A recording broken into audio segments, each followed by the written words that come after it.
TV 84 उत्ते programme खबर दी खबर देख रहा है सारे दर्शकों ਨੂੰ मैं सरबजीत ਸਿੰਘ ਘੁਮਾਣ फतेह अर्ज करदा हाँ जी। वाहिगुरू जी का खालसा वाहिगुरू जी की फतेह।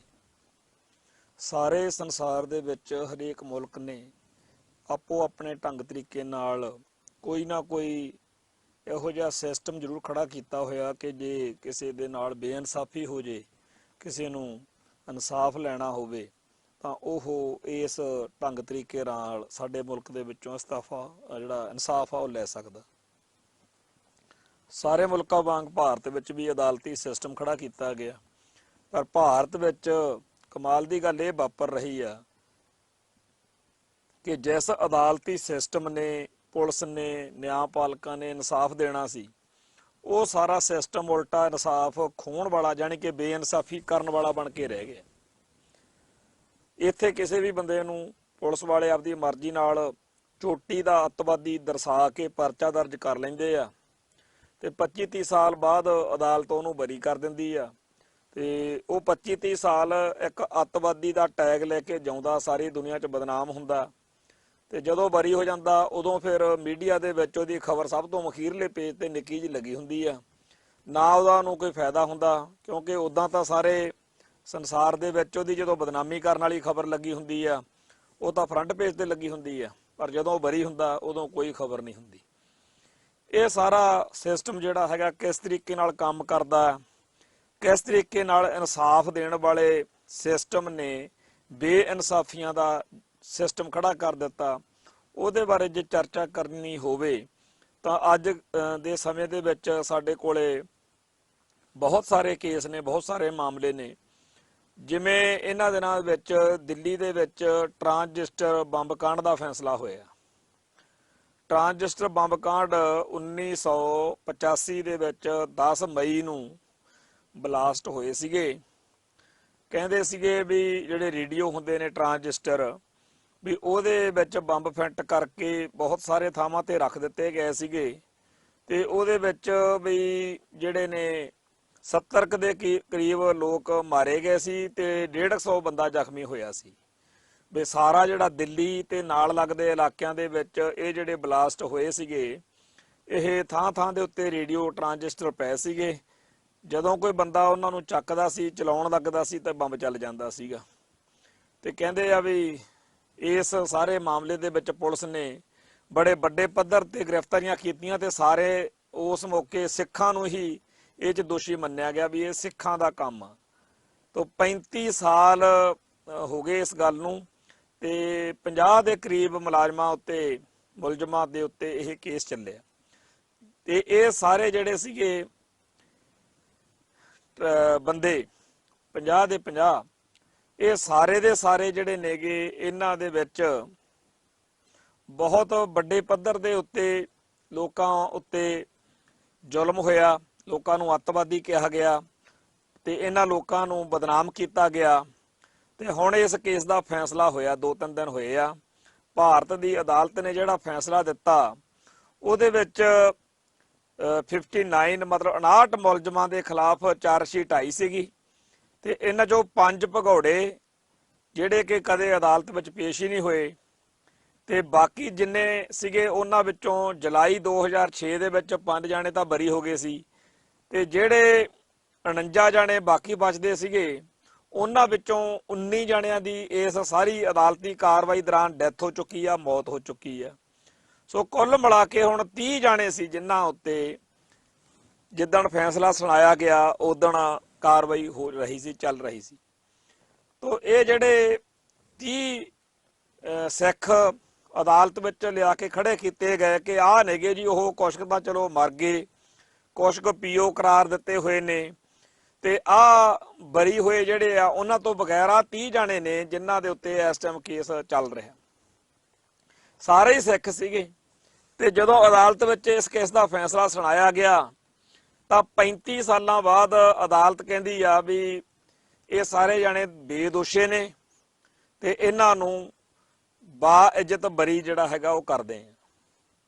ਅਦਾਲਤ ਨੇ ਸਰਜੀਤ ਕੌਰ, ਮਨਮੋਹਨ ਸਿੰਘ, ਗੁਰਦੇਵ ਸਿੰਘ, ਬੂਟਾ ਸਿੰਘ, ਕੁਲਵੀਰ ਸਿੰਘ ਭੋਲਾ, ਇੰਦਰਜੀਤ ਸਿੰਘ ਹੈਪੀ ਹਰਦੀਪ ਸਿੰਘ, ਤੀਰਥ ਸਿੰਘ, ਮੁਖਤਿਆਰ ਸਿੰਘ, ਭੁਪਿੰਦਰ ਸਿੰਘ ਭਿੰਦਾ, ਅਰਵਿੰਦਰ ਸਿੰਘ ਨੀਟੂ, ਅਨੂਪ ਸਿੰਘ, ਮਨਜੀਤ ਸਿੰਘ, ਇਹਨਾਂ ਨੂੰ ਬਰੀ ਕੀਤਾ। ਤੇ ਜੋਗਿੰਦਰਪਾਲ ਸਿੰਘ ਭਾਟੀਆ, ਤਰਜੀਤ ਸਿੰਘ, ਸਰਬਜੀਤ ਸਿੰਘ, ਸੁਰਿੰਦਰਪਾਲ ਸਿੰਘ, ਦਲਜੀਤ ਸਿੰਘ, ਰਜਿੰਦਰ ਸਿੰਘ, ਸੇਵਾ ਸਿੰਘ, ਸੁਰਿੰਦਰਪਾਲ ਸਿੰਘ ਡੌਲੀ, ਸ਼ਾਹਬਾਜ ਸਿੰਘ, ਸੁਖਦੇਵ ਸਿੰਘ, ਜਸਪਾਲ ਸਿੰਘ, ਦਲਵਿੰਦਰ ਸਿੰਘ ਪੱਪਾ, ਨਰਿੰਦਰ ਸਿੰਘ, ਗੁਰਮੀਤ ਸਿੰਘ, ਹਰਚਰਨ ਸਿੰਘ, ਗੁਰਦੇਵ ਸਿੰਘ ਸਹਿਗਲ, ਗੁਰਮੀਤ ਸਿੰਘ ਹੈਪੀ, ਇਹ ਸਾਰੇ ਜਾਣੇ ਬਰੀ ਹੋਏ ਨੇ। ਤੇ ਅਦਾਲਤ ਨੇ ਕਿਹਾ ਵੀ ਜਿਹੜੇ ਪੁਲਿਸ ਨੇ ਸਬੂਤ ਨੇ ਉਹ ਕੋਈ ਚੱਜ ਹਾਲ ਦੇ ਪੇਸ਼ ਨਹੀਂ ਕੀਤੇ ਤੇ ਇਹਨਾਂ ਵੱਲੋਂ ਕੋਈ ਬੰਬ ਰੱਖੇ ਜਾਣ ਦੀ ਜਿਹੜੀ ਆ ਕੋਈ ਚੱਜ ਹਾਲ ਦੀ ਗਵਾਹੀ ਨਹੀਂ ਆਈ, ਇਸ ਕਰਕੇ ਸਾਰੇ ਬਰੀ ਕਰਦੇ ਆ। 120 ਸਫ਼ਿਆਂ ਦੀ ਜਿਹੜੀ ਜੱਜਮੈਂਟ ਆ ਉਹਦੇ ਵਿੱਚ ਲਿਖਿਆ ਕਿ ਕੁਝ ਮਾਮਲਿਆਂ ਵਿੱਚ ਜਾਂਚ ਵਿੱਚ ਤਾਂ ਕਈ ਗਵਾਹਾਂ ਨੂੰ ਸ਼ਾਮਲ ਕੀਤਾ ਗਿਆ ਪਰ ਉਹਨਾਂ ਨੂੰ ਅਦਾਲਤ ਵਿੱਚ ਨਹੀਂ ਗਵਾਹੀ ਲਈ ਲਿਆਂਦਾ ਗਿਆ।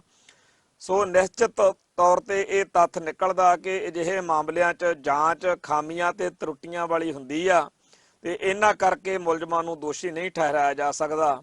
ਸੋ ਇਸ ਕਰਕੇ ਤੇ ਦੂਜੀ ਗੱਲ ਇਹ ਕਿ ਸਬੂਤਾਂ ਤੋਂ ਜੱਜ ਨੇ ਇਹ ਗੱਲ ਲਿਖੀ ਆ ਕਿ ਸਬੂਤਾਂ ਤੋਂ ਇਹ ਵੀ ਸਪਸ਼ਟ ਹੋਇਆ ਕਿ ਜਾਂਚ ਦੌਰਾਨ ਪੁਲਿਸ ਅਧਿਕਾਰੀਆਂ ਨੇ ਵੱਖ-ਵੱਖ ਵਿਅਕਤੀਆਂ ਨੂੰ ਚੱਕਿਆ ਤੇ ਉਹਨਾਂ ਉੱਪਰ ਤਸ਼ੱਦਦ ਕਰਕੇ ਦਬਾਅ ਪਾ ਕੇ ਉਹਨਾਂ ਤੋਂ ਜਬਰੀ ਜਿਹੜਾ ਹੈਗਾ ਕਬੂਲ ਕਰਵਾਇਆ ਦੋਸ਼। ਇਹ ਸਾਰੀ ਉਹ ਖਬਰ ਵਾ ਜਿਹੜੀ ਅਖਬਾਰਾਂ 'ਚ ਇੱਥੇ ਛਪੀ ਆ। ਇਹ ਜਿਹੜਾ ਟਰਾਂਜਿਸਟਰ ਬੰਬ ਕਾਂਡ ਆ 35 ਸਾਲ ਪਹਿਲਾਂ 50-60 ਸਿੱਖਾਂ ਦੇ ਉੱਤੇ ਤਾਂ ਚਲੋ ਮੁਕੱਦਮਾ ਚੱਲਿਆ ਵਾ ਨਾ, ਪਰ ਬਾਕੀ ਇਹਦੇ 'ਚ ਘੱਟੋ ਘੱਟ 500 ਸਿੱਖਾਂ ਦੇ ਉੱਤੇ ਤਸ਼ੱਦਦ ਹੋਇਆ, ਕਟਾਪਾ ਚਾੜਿਆ ਗਿਆ ਔਰ ਬਹੁਤ ਸਾਰੇ ਸਿੱਖ ਭਰਾ ਜਿਹੜੇ ਸੀ ਉਹ ਇਸ ਜ਼ੁਲਮ ਤੋਂ ਡਰਦੇ ਹੋਏ ਪੀਓ ਭਗੌੜੇ ਹੋਣ ਲਈ ਮਤਲਬ ਮਜਬੂਰ ਕਰ ਦਿੱਤੇ ਗਏ। ਸਾਡੇ ਆਪਦੇ ਮੇਰੇ ਸਿੰਘਣੀ ਦੇ ਮਾਮਾ ਜੀ ਭਾਈ ਇਕਬਾਲ ਸਿੰਘ ਬੱਬਰ ਤੇ ਭਾਈ ਅਨੋਖ ਸਿੰਘ ਬੱਬਰ ਤੇ ਹੋਰਨਾਂ ਉੱਤੇ ਵੀ ਇਹ ਕੇਸ ਜਿਹੜਾ ਸੀਗਾ ਉਹਨਾਂ ਤੇ ਵੀ ਚਲਾਇਆ ਗਿਆ ਔਰ ਸਾਡੇ ਪਰਿਵਾਰ ਨੂੰ ਇਸ ਗੱਲ ਦਾ ਬਹੁਤ ਵੱਡਾ ਸੰਤਾਪ ਭੋਗਣਾ ਪਿਆ। ਤੇ ਅਸੀਂ ਇਸ ਕੇਸ ਨਾਲ ਸਿੱਧੇ ਤੌਰ ਦੇ ਉੱਤੇ ਵਾਹ ਵਾਸਤਾ ਰਹੇ ਆ। ਹੁਣ ਤੱਕ ਪੁਲਿਸ ਦੀ ਕਾਰਵਾਈ ਜਿਹੜੀ ਆ ਉਹ ਚੱਲਦੀ ਰਹੀ ਆ, ਬਾਰ-ਬਾਰ ਸੰਮਣ ਆਉਂਦੇ ਰਹੇ ਆ ਅਦਾਲਤ ਦੇ ਕਿ ਆਓ ਜੀ। ਤੇ ਜਦੋਂ ਇਸ ਕੇਸ ਦੇ ਉੱਤੇ ਫੈਸਲਾ ਹੋਇਆ ਤਾਂ ਸਾਡੇ ਪਰਿਵਾਰ 'ਚ ਇਹਦੀ ਗੱਲ ਚੱਲਣੀ ਸੁਭਾਵਿਕ ਤੌਰ ਦੇ ਉੱਤੇ। ਸਾਡੇ ਬੀਜੀ ਜਿਹੜੇ ਭਾਈ ਇਕਬਾਲ ਸਿੰਘ ਦੇ ਮਾਤਾ ਜੀ ਆ ਉਹਨਾਂ ਨੇ ਵੀ ਗੱਲ ਕੀਤੀ, ਅਸੀਂ ਚਰਚਾ ਕਰਦੇ ਰਹੇ ਜਦੋਂ ਫੈਸਲੇ ਦਾ ਸਾਨੂੰ ਸੀਗਾ ਕਿ ਪਤਾ ਨਹੀਂ ਕੀ ਆਉਣਾ, ਕਿਉਂਕਿ ਜਦੋਂ ਇਹ ਵਾਰਦਾਤ ਹੋਈ ਆ ਉਦੋਂ ਬਾਅਦ ਬਹੁਤ ਵੱਡੀ ਪੱਧਰ ਦੇ ਉੱਤੇ ਦਿੱਲੀ ਤੋਂ ਪੁਲਿਸ ਫੋਰਸਾਂ ਨੇ ਆ ਕੇ ਘਰ ਨੂੰ ਘੇਰਾ ਪਾ ਲਿਆ ਤੇ ਸਾਰਾ ਸਮਾਨ ਚੱਕ ਕੇ ਲੈ ਗਏ ਤੇ ਬਹੁਤ ਜਿਵੇਂ ਕਹਿੰਦੇ ਆ ਕੁਰਕੀ ਕਰ ਦਿੱਤੀ ਘਰ ਦੀ ਉਹਨਾਂ ਨੇ ਤੇ ਸਾਰੀ ਰਿਸ਼ਤੇਦਾਰੀ ਚੱਕ ਕੇ ਜੰਡਿਆਲੇ ਥਾਣੇ 'ਚ ਬੰਦ ਰੱਖੀ। ਔਰ ਇਹ ਕੱਲਾ ਉਸ ਟਾਈਮ ਸਾਡੇ ਇਸ ਪਰਿਵਾਰ ਦੇ ਨਾਲ ਨਹੀਂ, ਬਹੁਤ ਵੱਡੇ ਪੱਧਰ ਦੇ ਉੱਤੇ ਪੰਜਾਬ ਦੇ ਵਿੱਚ ਜਾਂ ਸਾਰੇ ਭਾਰਤ ਵਿੱਚ ਥਾਂ-ਥਾਂ ਦੇ ਉੱਤੇ ਉਹਨਾਂ ਸਿੱਖ ਪਰਿਵਾਰਾਂ ਨੂੰ ਜਿਨ੍ਹਾਂ ਦੇ ਬਾਰੇ ਉਹਨਾਂ ਨੂੰ ਸੀ ਕਿ ਇਹ ਪੰਥਕ ਸੋਚ ਵਾਲੇ ਆ ਉਹਨਾਂ ਨੂੰ ਟਾਰਗੇਟ ਕੀਤਾ ਗਿਆ ਸੀ। ਤੇ ਹੁਣ ਸਾਡੇ ਚਲੋ ਭਾਈ ਇਕਬਾਲ ਸਿੰਘ ਵੀ ਚੜ੍ਹਾਈ ਕਰਕੇ ਸ਼ਹੀਦ ਹੋ ਗਏ ਤੇ ਭਾਈ ਅਨੋਖ ਸਿੰਘ ਵੀ ਹੋਰ ਵੀ ਸਿੰਘ ਸ਼ਹੀਦ ਹੋ ਗਏ। ਆ ਜਿਹੜੇ ਬਚ ਗਏ ਇਹਨਾਂ ਨੇ 30-35 ਸਾਲ ਜੋ ਦਸੌਂਟੇ ਕੱਟੇ ਆ ਉਹਦਾ ਕੋਈ ਲੇਖਾ ਜੋਖਾ ਬਣਦਾ। ਦਿੱਲੀ ਗੁਰਦੁਆਰਾ ਪ੍ਰਬੰਧਕ ਕਮੇਟੀ ਨੇ ਸਰੋਪਾ ਉਹ ਬਖਸ਼ੇ ਆ, ਸਨਮਾਨ ਕੀਤੇ ਆ ਕਿ ਠੀਕ ਆ ਜੀ ਤੁਸੀਂ ਸਿੱਖ ਹੋਣ ਦੇ ਨਾਤੇ ਸਟੇਟ ਵਿਕਟਮ ਬਣੇ ਹੋ, ਤੁਹਾਡੇ ਉੱਤੇ ਇੰਨੇ ਲੰਮੇ ਅਰਸੇ ਤੱਕ ਇਹ ਚੱਲਦਾ ਰਿਹਾ ਕੇਸ। ਸਰੋਪਾ ਉਹ ਬਖਸ਼ੇ ਨੇ, ਚਲੋ ਕੌਮ ਨੇ ਵੀ ਮੰਨ ਲਿਆ, ਕੌਮ ਨੂੰ ਤਾਂ ਸਾਰਿਆਂ ਨੂੰ ਹੀ ਪਤਾ ਹੈਗਾ ਕਿ ਬੇਦੋਸ਼ੇ ਸਿੱਖਾਂ ਉੱਤੇ ਕਿਵੇਂ ਮੁਕੱਦਮੇ ਦਰਜ ਹੁੰਦੇ ਨੇ, ਪਰ ਕੀ ਇਸ ਗੱਲ ਦਾ ਸਾਰੇ ਸੰਸਾਰ ਦੇ ਵਿੱਚ ਹਾਲ ਦਹਾਈ ਨਹੀਂ ਪੈਣੀ ਚਾਹੀਦੀ ਕਿ 35-35 ਸਾਲ ਇਸ ਤਰੀਕੇ ਨਾਲ ਪਤਾ ਨਹੀਂ ਕਿੰਨੇ ਕੁ ਸਿੱਖਾਂ ਨੂੰ ਅੱਤਵਾਦੀ ਕਹਿ ਕੇ, ਟੈਰੋਰਿਸਟ ਕਹਿ ਕੇ, ਦਹਿਸ਼ਤਗਰਦ ਕਹਿ ਕੇ ਪਹਿਲਾਂ ਬਦਨਾਮ ਕਰਦੇ ਆ ਤੇ ਮੁੜ ਕੇ ਫਿਰ ਅਦਾਲਤਾਂ ਬਰੀ ਕਰ ਦਿੰਦੀਆਂ ਕਿਉਂਕਿ ਕੇਸ ਝੂਠਾ ਪਾਇਆ ਹੁੰਦਾ। ਇਹ ਇਕੱਲਾ ਸਾਡੇ ਨਾਲ ਨਹੀਂ ਹੋ ਰਿਹਾ, ਹੋਰਾਂ ਨਾਲ ਵੀ ਬੜਿਆਂ ਨਾਲ ਹੋ ਰਿਹਾ। ਇੱਕ ਇਹਨਾਂ ਦਿਨਾਂ ਵਿੱਚ ਹੀ 5-4 ਦਿਨਾਂ ਦੇ ਵਿੱਚ ਹੀ ਜਦੋਂ ਆ ਟਰਾਂਜਿਸਟਰ ਬੰਬ ਕਾਂਡ ਦਾ ਫੈਸਲਾ ਹੋਇਆ ਉਦੋਂ ਨਾਲ ਹੀ ਇੱਕ ਅਬਦੁਲ ਕਰੀਮ ਟੁੰਡਾ, ਇਹ ਇੱਕ ਮੁਸਲਮਾਨ ਹੈ ਜਿਹਨੂੰ 5 ਸਾਲ ਪਹਿਲਾਂ ਫੜਿਆ ਜਦੋਂ ਉਹਦੀ ਸ਼ਕਲ ਲਗਾਤਾਰ ਭਾਰਤੀ ਟੈਲੀਵਿਜ਼ਨਾਂ ਦੇ ਉੱਤੇ ਦਿਖਾ ਕੇ ਇਉਂ ਸਾਬਤ ਕਰ ਦਿੱਤਾ ਗਿਆ ਵੀ ਜਿਵੇਂ ਸਾਰੀ ਸ੍ਰਿਸ਼ਟੀ ਉੱਤੇ, ਸਾਰੀ ਧਰਤੀ ਉੱਤੇ, ਸਾਰੇ ਬ੍ਰਹਿਮੰਡ ਦੇ ਉੱਤੇ ਇਹਦੇ ਨਾਲੋਂ ਖਤਰਨਾਕ ਕੋਈ ਸ਼ਖਸ ਹੈ ਹੀ ਨਹੀਂ, ਵੀ ਇਹ ਤਾਂ ਖਨੀ ਆਥਣ ਨੂੰ 5-10 ਹਜ਼ਾਰ ਬੰਦਾ ਮਾਰ ਕੇ ਫੇਰ ਸੌਂਦਾ ਹੋਣਾ। ਉਹਦੀ ਸ਼ਕਲ ਇੰਨੀ ਕੁ ਬਦਨਾਮ ਕੀਤੀ ਗਈ, ਇੰਨਾ ਕੁ ਉਹਨੂੰ ਨਿੰਦਿਆ ਭੰਡਿਆ ਗਿਆ, ਪਰ ਉਹ ਬੰਦਾ ਜਿਹੜਾ ਹੈਗਾ ਹੁਣ ਅਦਾਲਤ ਨੇ ਬਰੀ ਕਰਤਾ। ਜਿਹੜੇ ਮੁੱਖ ਉਹਦੇ ਉੱਤੇ ਵੱਡੇ ਦੋਸ਼ ਲਾਏ ਗਏ ਸੀ ਉਹਨਾਂ ਚੋਂ ਅਦਾਲਤ ਬਰੀ ਕਰ ਚੁੱਕੀ ਆ ਉਹਨੂੰ, 5-4 ਦਿਨ ਹੀ ਹੋਇਆ ਫੈਸਲਾ ਆਏ ਨੂੰ। ਤੇ ਭਾਰਤ ਦੇ ਟੈਲੀਵਿਜ਼ਨਾਂ ਨੇ, ਮੀਡੀਆ ਨੇ ਐਡੀ ਬੇਸ਼ਰਮੀ ਹੈ ਕਿ ਅੱਜ ਉਹਨਾਂ ਤੋਂ ਇੰਨਾ ਵੀ ਨਹੀਂ ਸਰਦਾ ਹੈਗਾ ਕਿ ਅਸੀਂ ਉਦੋਂ ਬਿਲਕੁਲ ਨਜਾਇਜ਼ ਤੇ ਝੂਠਾ ਇਹਨਾਂ ਦੇ ਖਿਲਾਫ ਕੂੜ ਪ੍ਰਚਾਰ ਕਰਦੇ ਰਹੇ ਹਾਂ। ਕਿਸੇ ਮੁਸਲਮਾਨ ਨੂੰ ਬਦਨਾਮ ਕਰਨਾ ਹੋਵੇ ਤਾਂ ਇਹ ਟੈਲੀਵਿਜ਼ਨ ਚਾਹਮਲ ਕੇ ਮੂਹਰੇ ਹੋ ਜਾਂਦੇ ਆ, ਜੇ ਕਿਸੇ ਸਿੱਖ ਨੂੰ ਬਦਨਾਮ ਕਰਨਾ ਹੋਵੇ ਤਾਂ ਇਹ ਚਾਹਮਲ ਕੇ ਮੂਹਰੇ ਹੋ ਜਾਂਦੇ ਆ। ਪਰ ਜਿਹੜੇ ਇਹਨਾਂ ਦੇ ਆਪਦੇ ਭਾਰਤੀ ਹਕੂਮਤ ਦੇ ਹਿਸਾਬ ਨਾਲ ਠੀਕ ਲੱਗਦੇ ਆ ਅੱਤਵਾਦੀ, ਉਹਨਾਂ ਨੂੰ ਕਹਿੰਦੇ ਆ ਕਿ ਇਹ ਬੜੇ ਮਹਾਨ ਸੂਰਮੇ ਆ। ਦਵਿੰਦਰ ਫੜਿਆ ਸੀ ਡੀਐਸਪੀ, ਜਿਹੜਾ ਅਫਜ਼ਲ ਗੁਰੂ ਵਾਲਾ ਕੇਸ ਆ ਉਹਦੇ 'ਚ ਵੀ ਉਹਦੀ ਚਰਚਾ ਹੋਈ। ਹੁਣ ਜਿਹੜੇ 2 ਕਸ਼ਮੀਰੀ ਮਿਲੀਟੈਂਟ ਫੜੇ ਗਏ ਆ ਉਹਦੇ ਨਾਲ, ਹੁਣ ਅਫਜ਼ਲ ਗੁਰੂ ਵਾਲੇ ਕੇਸ ਵਿੱਚ ਵੀ ਨਹੀਂ ਸੀ ਉਹਦੀ ਚਰਚਾ ਹੋਈ। ਤੇ ਹੁਣ ਵੀ ਤੁਸੀਂ ਦੇਖ ਸਕਦੇ ਹੋ ਕਿ ਭਾਰਤ ਦੇ ਕਿਸੇ ਟੈਲੀਵਿਜ਼ਨ ਚੈਨਲ ਦੇ ਉੱਤੇ ਦਵਿੰਦਰ ਦਾ ਨਾਂ ਲੈਣਾ, ਇੱਕ ਜਣੇ ਜਿਵੇਂ ਕੋਈ ਕਿਤੋਂ ਹਦਾਇਤ ਆ ਗਈ ਹੋਵੇ ਕਿ ਦਵਿੰਦਰ ਡੀਐਸਪੀ ਦਾ ਨਾਂ ਨਹੀਂ ਲੈਣਾ, ਕਿਉਂਕਿ ਅੱਖੋਂ ਪਰੇ ਜੱਗ ਮਰੇ, ਕੰਧੋਲੇ ਪ੍ਰਦੇਸ਼।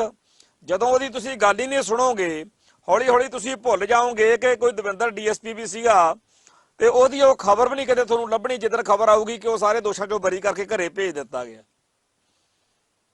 ਤੇ ਇਦਾਂ ਦੇ ਅਨੇਕਾਂ ਹੀ ਬੰਦੇ ਨੇ ਜਿਹੜੇ ਸਾਜ਼ਿਸ਼ਾਂ ਦੇ ਵਿੱਚ ਲੱਗੇ ਹੋਏ ਨੇ, ਜਿਨ੍ਹਾਂ ਦੇ ਨਾਲ ਮੁਸਲਮਾਨ ਜਾਂ ਹਿੰਦੂ ਬਦਨਾਮ, ਸਿੱਖ ਬਦਨਾਮ ਹੋਣ ਤੇ ਹਿੰਦੂਆਂ ਦੀ ਚੜ੍ਹਤ ਬਣੇ। ਤੇ ਹੁਣ ਤਾਂ ਉਹਨਾਂ ਨੇ ਆਪਦੇ ਤੁਹਾਡੇ ਸਾਹਮਣੇ ਆ ਸਾਧਵੀ ਪ੍ਰਗਿਆ, ਕਰਨਲ ਪੁਰੋਹਿਤ ਅਸੀਮਾਨੰਦ ਉਹ ਬੰਦਾ ਜਿਹਨੇ ਖੁਦ ਕਨਫੈਸ਼ਨ ਕੀਤੀ ਸੀ, ਔਰ ਉਹਦੀ ਸਾਰੀ ਕਨਫੈਸ਼ਨ ਅਖਬਾਰਾਂ ਮੈਗਜ਼ੀਨਾਂ 'ਚ ਛਪੀ ਡਿਟੇਲ ਦੇ ਵਿੱਚ ਕਿ ਅਸੀਂ ਹਿੰਦੂ ਟੈਰੋਰਿਜ਼ਮ ਕਿਉਂ ਲਿਆਂਦਾ, ਅਸੀਂ ਕਿਉਂ ਬੰਦੇ ਮਾਰਦੇ ਫਿਰਦੇ ਹਾਂ, ਕਿਉਂ ਬੰਬ ਧਮਾਕੇ ਕਰਦੇ ਫਿਰਦੇ ਹਾਂ। ਉਹਨੇ ਪੂਰੀ ਗੱਲ ਲਿਖੀ ਸੀ। ਤੇ ਸਾਰੇ ਦੇ ਸਾਰੇ ਉਹ ਬੰਦੇ ਜਿਹੜੇ ਆ, ਕਿਉਂਕਿ ਉਹ ਭਗਵੇਂ ਅੱਤਵਾਦ ਦਾ ਹਿੱਸਾ ਸੀਗੇ, ਉਹਨਾਂ ਨੇ ਵਾਰਦਾਤਾਂ ਘਿਨਾਉਣੀਆਂ ਕੀਤੀਆਂ ਸੀ, ਉਹ ਸਾਰੇ ਦੇ ਸਾਰੇ ਬਰੀ ਕਰਵਾ ਲਏ। ਸਾਧਵੀ ਪ੍ਰਗਿਆ ਨੂੰ ਤਾਂ ਮੈਂਬਰ ਪਾਰਲੀਮੈਂਟ ਵੀ ਬਣਾ ਲਿਆ ਅਗਲਿਆਂ ਨੇ। ਸਮਝੌਤਾ ਐਕਸਪ੍ਰੈਸ, ਮਾਲੇਗਾਮ ਬੰਬ ਧਮਾਕਾ, ਅਜਮੇਰ ਸ਼ਰੀਫ ਦਰਗਾਹ ਵਾਲਾ ਬੰਬ ਧਮਾਕਾ, ਮੱਕਾ ਮਸਜਿਦ ਵਾਲਾ ਬੰਬ ਧਮਾਕਾ, ਇਹ ਸਾਰੇ ਬੰਬ ਧਮਾਕੇ ਜਿਹੜੇ ਆ ਜਿਹ 'ਚ ਲਕੇਸ਼ ਸ਼ਰਮਾ ਵੀ ਕੱਲ ਪਰਸੋਂ ਬਰੀ ਹੋ ਗਿਆ। ਸਾਰੇ ਦੇ ਸਾਰੇ ਉਹ ਦਹਿਸ਼ਤਗਰਦ ਜਿਨ੍ਹਾਂ ਨੇ ਮੁਸਲਮਾਨਾਂ ਨੂੰ ਜਾਂ ਮੁਸਲਮਾਨ ਧਾਰਮਿਕ ਸਥਾਨਾਂ ਨੂੰ ਟਾਰਗੇਟ ਕੀਤਾ, ਉਹ ਹਿੰਦੂ ਦਹਿਸ਼ਤਗਰਦ ਸਾਰੇ ਦੇ ਸਾਰੇ ਬਰੀ ਹੋਏ ਨੇ। ਅਸੀਂ ਇਹ ਨਹੀਂ ਕਹਿੰਦੇ ਕਿ ਕਿਸੇ ਬੇਦੋਸ਼ੇ ਹਿੰਦੂ ਨੂੰ ਫਾਹੇ ਟੰਗ ਦੋ, ਪਰ ਇਹਨਾਂ ਲੋਕਾਂ ਨੇ ਖੁਦ ਐਡਮਿਟ ਕੀਤਾ ਸੀ, ਮੰਨਿਆ ਸੀ ਕਿ ਅਸੀਂ ਇਹ ਕਾਰਵਾਈਆਂ ਕੀਤੀਆਂ ਨੇ। ਔਰ ਇਹਨਾਂ ਬਾਰੇ ਜਿਹੜੀ ਕਰਕਰੇ ਦਾ ਕਾਤਲ ਕੌਣ ਕਿਤਾਬ ਆਈ ਆ, ਹੂ ਕਿਲਡ ਕਰਕਰੇ, ਉਹਦੇ ਵਿੱਚ ਵੀ ਉਸ ਪੁਲਿਸ ਅਫਸਰ ਨੇ ਸਾਰਾ ਲਿਖਿਆ ਕਿ ਕਿਵੇਂ ਭਾਰਤੀ ਖੁਫੀਆ ਏਜੰਸੀਆਂ ਇਸ ਹਿੰਦੂ ਟੈਰਰਿਜ਼ਮ ਦੇ ਲਈ ਕੰਮ ਕਰ ਰਹੀਆਂ ਨੇ। ਸੋ ਜਿਹੜਾ ਅਬਦੁਲ ਕਰੀਮ ਟੁੰਡੇ ਵਰਗੇ ਆ ਜਾਂ ਟਰਾਂਜਿਸਟਰ ਬੰਬ ਕਾਂਡ ਤੇ ਹੋਰਨਾਂ ਕੇਸਾਂ 'ਚ ਫਸੇ ਹੋਏ ਸਿੱਖ ਨੇ, ਇਹਨਾਂ ਲਈ ਮਾਪਦੰਡ ਹੋਰ ਆ। ਸਾਧਵੀ ਪ੍ਰਗਿਆ, ਕਰਨਲ ਪੁਰੋਹਿਤ ਅਸੀਮਾਨੰਦ, ਲਕੇਸ਼ ਸ਼ਰਮਾ, ਇਹਨਾਂ ਲਈ ਮਾਪਦੰਡ ਹੋਰ ਆ। ਸੋ ਜਿਹੜਾ ਇਸ ਮੁਲਕ ਦਾ ਇਹ ਸਿਸਟਮ ਆ, ਇਹਦੇ ਉੱਤੇ ਕਿਹੜਾ ਬੰਦਾ ਯਕੀਨ ਕਰੇ। ਇੱਥੇ ਕਈ ਲੱਗੇ ਰਹਿੰਦੇ ਨੇ ਸਿਸਟਮ 'ਚ ਯਕੀਨ ਰੱਖੋ ਜੀ। ਕਿਹੜਾ ਸਿਸਟਮ ਭਾਈ? ਇੱਥੇ ਅੰਮ੍ਰਿਤਸਰ ਜੇਲ੍ਹ ਦੇ ਵਿੱਚ ਸਿੱਖ ਨੌਜਵਾਨ ਨਜ਼ਰਬੰਦ ਨੇ ਜਿਨ੍ਹਾਂ ਉੱਤੇ ਇਲਜ਼ਾਮ ਲਾਇਆ ਗਿਆ ਕਿ ਡਰੋਨ ਦੇ ਰਾਹੀਂ ਇਹਨਾਂ ਨੇ ਪਾਕਿਸਤਾਨੋਂ ਸਮਾਨ ਮੰਗਾਇਆ, ਮਤਲਬ ਅਸਲਾ ਬਰੂਦ ਮੰਗਾਇਆ। ਹੁਣ ਉਹਨਾਂ ਨੇ ਅਦਾਲਤ ਵਿੱਚ ਕੇਸ ਜਿਹੜਾ ਹੈਗਾ ਉਹ ਖੜਦਾ ਨਹੀਂ, ਸਟੈਂਡ ਨਹੀਂ ਕਰਦਾ। ਜਿਹੜੀ ਇਹਨਾਂ ਨੇ ਏਜੰਸੀ ਬਣਾਈ ਆ, ਨੈਸ਼ਨਲ ਇਨਵੈਸਟੀਗੇਸ਼ਨ ਏਜੰਸੀ, ਜਿਹਨੂੰ NIA ਕਹਿੰਦੇ ਆ, NIA ਨੇ ਆਪਦੀ ਪੂਰੀ ਬਾਹ ਲਾ ਲਈ। ਜਦੋਂ ਕੋਈ ਗੱਲ ਨਹੀਂ ਬਣੀ ਤਾਂ ਇਹਨਾਂ ਮੁੰਡਿਆਂ ਨੂੰ ਜੇਲ੍ਹ ਦੇ ਵਿੱਚ ਆ ਕੇ ਆਫਰ ਕੀਤੀ ਕਿ ਤੁਹਾਨੂੰ ਅਸੀਂ ਐਂ ਕਰ ਦਿਆਂਗੇ, ਉਹ ਕਰ ਦਿਆਂਗੇ, ਤੁਸੀਂ ਸਾਡੇ ਹੱਕ 'ਚ ਗਵਾਹੀ ਦੇ ਦਿਓ, ਵਾਅਦਾ ਮਾਫ ਗਵਾਹ ਬਣ ਜਾਓ। ਉਹ ਮੁੰਡੇ ਇਸ ਗੱਲ ਲਈ ਨਹੀਂ ਮੰਨੇ। ਉਹਨਾਂ ਨੇ ਅਦਾਲਤ ਵਿੱਚ ਲਿਖਤੀ ਤੌਰ ਤੇ ਤਰੀਕ ਦੇ ਮੌਕੇ ਜੱਜ ਦੇ ਸਾਹਮਣੇ ਐਪਲੀਕੇਸ਼ਨ ਟਿਕਾਤੀ ਕਿ ਸਾਨੂੰ ਤਾਂ ਜੇ ਇਸ ਤਰ੍ਹਾਂ ਕਹਿੰਦੇ ਆ। ਤਾਂ ਉਹਨਾਂ ਸਾਰਿਆਂ ਨੂੰ 2 ਦਿਨ ਹੋ ਗਏ ਅੰਮ੍ਰਿਤਸਰ ਜੇਲ੍ਹ ਦੇ ਵਿੱਚ, ਕਿਉਂਕਿ ਜੇਲ੍ਹ ਅਥਾਰਟੀ ਨੂੰ ਵੀ ਤੇ NIA ਵਾਲਿਆਂ ਨੂੰ ਵੀ ਇੱਥੇ ਆ ਗਏ ਆ ਸੰਮਣ ਵੀ ਚਲੋ ਆਓ ਪੇਸ਼ ਹੋਵੋ ਭਾਈ, ਤੁਹਾਡੇ ਤੇ ਇਹਨੇ ਐਪਲੀਕੇਸ਼ਨ ਦਿੱਤੀ ਆ ਮੁੰਡਿਆਂ ਨੇ। ਤਾਂ ਉਹਨਾਂ ਮੁੰਡਿਆਂ ਨੂੰ ਫੜ ਕੇ ਇੰਨੀ ਬੇਦਰਦੀ ਨਾਲ ਕਟਾਪਾ ਚਾੜਿਆ ਗਿਆ ਕਿ ਜੇਲ੍ਹ ਦੇ ਵਿੱਚ ਉਹ ਭੁੱਖ ਹੜਤਾਲ ਰੱਖੀ ਬੈਠੇ ਆ। 2 ਦਿਨ ਹੋ ਗਏ। ਇਵੇਂ ਹੀ ਕੁਝ ਦਿਨ ਪਹਿਲਾਂ ਨਾਭੇ ਜੇਲ੍ਹ ਦੇ ਵਿੱਚ ਉੱਥੇ ਨੌਜਵਾਨਾਂ ਨੂੰ ਭੁੱਖ ਹੜਤਾਲ ਕਰਨੀ ਪਈ। ਫਿਰ ਬਠਿੰਡੇ ਜੇਲ੍ਹ ਦੇ ਵਿੱਚ ਰਮਨਦੀਪ ਸਿੰਘ ਸੰਨੀ ਗੋਲਡੀ, ਉਹਦੇ ਉੱਤੇ ਅੰਦਰ ਬੈਠੇ ਸੀ। ਇੰਨੇ ਕੁ ਮੁਕੱਦਮੇ ਬਣਾਤੇ ਕਿ ਜੇ ਉਹ ਸਾਰੇ ਮੁਕੱਦਮੇ ਭੁਗਤੇ ਤਾਂ 15-20 ਸਾਲ ਉਹਨੂੰ ਲੱਗ ਜਾਣੇ ਆ। ਸੋ ਇਸ ਤਰੀਕੇ ਦੇ ਨਾਲ ਸਿੱਖ ਨੌਜਵਾਨਾਂ ਨੂੰ ਪਹਿਲਾਂ ਤਾਂ ਘਰਾਂ 'ਚ ਨਹੀਂ ਛੱਡਦੇ, ਤੇ ਜੇ ਫੜੇ ਜਾਂਦੇ ਆ ਤਾਂ ਉਹਨਾਂ ਨੂੰ ਕਹਿੰਦੇ ਆ ਵਾਅਦਾ ਮਾਫ ਬਣ ਜਾਓ, ਤੇ ਰਹਿੰਦੀ ਖੂੰਦੀ ਕਸਰ ਆ ਜਿਹੜਾ ਨਵਾਂ ਕੰਮ ਲੱਭ ਲਿਆ ਵੀ ਅੰਦਰ ਬੈਠਿਆਂ ਦੇ ਉੱਤੇ ਹੀ ਹੋਰ ਮੁਕੱਦਮੇ ਦਰਜ ਕਰੀ ਜਾਂਦੇ ਆ। ਸੋ ਜਿਹੜਾ ਅੱਤਵਾਦ ਆ ਉਹ ਅੱਤਵਾਦ ਆਹ ਵਾ ਹਕੂਮਤੀ ਦਹਿਸ਼ਤਗਰਦੀ, ਸਟੇਟ ਟੈਰੋਰਿਜ਼ਮ। ਇਹ ਸਾਰੇ ਦੇ ਸਾਰੇ ਲੋਕ ਜਿਹੜੇ ਨੇ ਇਹ ਸਟੇਟ ਟੈਰੋਰਿਜ਼ਮ ਦੇ ਵਿਕਟਮ ਨੇ, ਕਿਉਂਕਿ ਅੰਦਰ ਬੈਠਿਆਂ ਦੇ ਉੱਤੇ ਮੁਕੱਦਮੇ ਝੂਠੇ ਬਣਾਈ ਜਾਂਦੇ ਆ। ਜਿਹੜੀ ਅਦਾਲਤ ਦੀ ਜੱਜਮੈਂਟ ਆ ਬਈ ਇਹ ਜਿਹੜੇ ਬੰਦੇ ਨੇ 35 ਸਾਲ ਪਹਿਲਾਂ ਜਿਹੜੇ ਇਸ ਟ੍ਰਾਂਜਿਸਟਰ ਬੰਬ ਕਾਂਡ ਦੇ ਵਿੱਚ ਫਸਾਏ ਨੇ, ਵੀ ਇਹਨਾਂ ਤੋਂ ਕੁੱਟਮਾਰ ਕਰਕੇ ਤਸ਼ੱਦਦ ਕਰਕੇ ਅਕਵਾਲੀਆ ਬਿਆਨ ਲੈ ਲਏ। ਇਹ ਅਦਾਲਤ ਨੇ ਲਿਖੇ ਆ। ਇਹੋ ਜਿਹਾ ਅਕਵਾਲੀਆ ਬਿਆਨ ਪ੍ਰੋਫੈਸਰ ਦਵਿੰਦਰਪਾਲ ਸਿੰਘ ਭੁੱਲਰ ਦਾ ਵੀ ਬਣਾਇਆ ਸੀ, ਤੇ ਮੁੜ ਕੇ ਅੱਜ ਤੱਕ ਦੁਨੀਆ ਹੈਰਾਨ ਹੋਈ ਪਈ ਆ ਵੀ ਉਹ ਪੜ੍ਹਿਆ ਲਿਖਿਆ ਪ੍ਰੋਫੈਸਰ ਆ, ਉਹ ਹੱਥ ਦਾ ਅੰਗੂਠਾ ਕਾਹਤੋਂ ਲਾਊਗਾ? ਉਹ ਕਿਹੜਾ ਅਨਪੜ੍ਹ ਆ? ਹੱਥ ਦਾ ਅੰਗੂਠਾ ਲਵਾਈ ਫਿਰਦੇ ਆ ਉਹਦੇ ਉੱਤੇ, ਤੇ ਅਸਲ ਵਿੱਚ ਉਹ ਜੁਰਮ ਕਰਕੇ ਧੱਕੇ ਨਾਲ ਉਹਦੇ ਦਾ ਅੰਗੂਠਾ ਲਵਾਇਆ ਹੋਣਾ। ਸੋ ਉਹੋ ਜਿਹੇ ਕਈ ਸਾਡੇ ਭਰਾ ਵੀ ਲੱਗ ਜਾਂਦੇ ਆ ਜੀ, ਅਖਬਾਰ ਤੇ ਆਇਆ ਮੈਂ ਪੜ੍ਹਿਆ ਜੀ, ਉਹਨੇ ਖੁਦ ਮੰਨਿਆ। ਉਹ ਭਾਈ ਸਾਡੇ ਇੱਕ ਇਹੋ ਜਿਹਾ ਸਿੰਘ ਸੀਗਾ, ਉਹ ਨਾਭੇ ਸੀ ਜੇਲ੍ਹ 'ਚ, ਜਦੋਂ ਮੈਂ ਉੱਥੇ ਰਿਹਾ ਜੇਲ੍ਹ 'ਚ। ਆ ਸ਼ਿੰਗਾਰ ਸਿਨੇਮਾ ਬੰਬ ਕਾਂਡ ਹੋਇਆ, ਮੇਰੇ ਤੇ ਝੂਠਾ ਕੇਸ ਬਣਾਇਆ ਸੀ, ਮੈਂ ਉੱਥੇ ਜੇਲ੍ਹ 'ਚ ਸੀਗਾ। ਉਹ ਬੰਦਾ ਤੇ ਜਦੋਂ ਅਸੀਂ ਤਰੀਕ ਤੇ ਆਉਣਾ ਉਹਨੇ ਚੁੱਪਚਾਪ ਜਿਹਾ ਖੜਾ ਰਹਿਣਾ ਆਪਦੀ ਸਿੰਘਣੀ ਦੇ ਕੋਲ, ਤੇ ਅਸੀਂ ਕਹਿਣਾ ਵੀ ਯਾਰ ਅਸੀਂ ਸਾਰੇ ਗੱਲਾਂ ਬਾਤਾਂ ਮਾਰਦੇ ਆ, ਮਾਪੇ ਆਉਂਦੇ ਆ, ਪਰਿਵਾਰ ਆਉਂਦਾ, ਸਿੰਘਣੀਆਂ ਆਉਂਦੀਆਂ ਨੇ, ਵੀ ਇਹ ਚੁੱਪ ਗੁੜੁੱਪ ਜਿਹਾ। ਹੌਲੀ ਹੌਲੀ ਸਾਨੂੰ ਸਮਝ ਲੱਗੀ ਕਿ ਅਸਲ ਵਿੱਚ ਉਹਦੀ ਜਿਹੜੀ ਜਥੇਦਾਰਨੀ ਸੀ ਘਰੋਂ, ਉਹਦੇ ਲੜਕੀ ਸੀ, ਉਹਨੂੰ ਵੀ ਇਸ ਗੱਲ ਦਾ ਪਤਾ ਸੀ ਕਿ ਮੇਰੇ ਘਰ ਵਾਲੇ ਦੇ ਕੋਲੋਂ ਨਾ ਤਾਂ ਕੋਈ ਗਲਤ ਚੀਜ਼ ਫੜੀ ਗਈ ਆ, ਨਾ ਇਹ ਕਿਸੇ ਗੱਲ 'ਚ ਇਨਵੋਲਵ ਆ। ਤੇ ਉਹ ਗੱਲ ਇਹ ਸੀ ਕਿ ਉਹਨੂੰ ਕਹਿੰਦੇ ਥਾਣੇ ਦੇ ਵਿੱਚ ਸੀਏ ਸਟਾਫ ਦੇ ਵਿੱਚ ਮੁੰਡੇ ਨੂੰ ਵੀ ਨਹੀਂ ਤੇਰੀ ਘਰ ਵਾਲੀ ਲਿਆ ਕੇ ਨੰਗੀ ਕਰਾਂਗੇ ਤੇਰੇ ਮੂਹਰੇ। ਤੇ ਉਹ ਬੰਦਾ ਮਰਦਾ ਕੀ ਨਾ ਕਰਦਾ ਵਾਲੀ ਗੱਲ, ਉਹ ਕਹਿੰਦਾ ਜੀ ਠੀਕ ਆ, ਜਿਹੜਾ ਕੁਛ ਮੇਰੇ ਤੋਂ ਕਹਾਉਣਾ ਕਹਾ ਲਓ।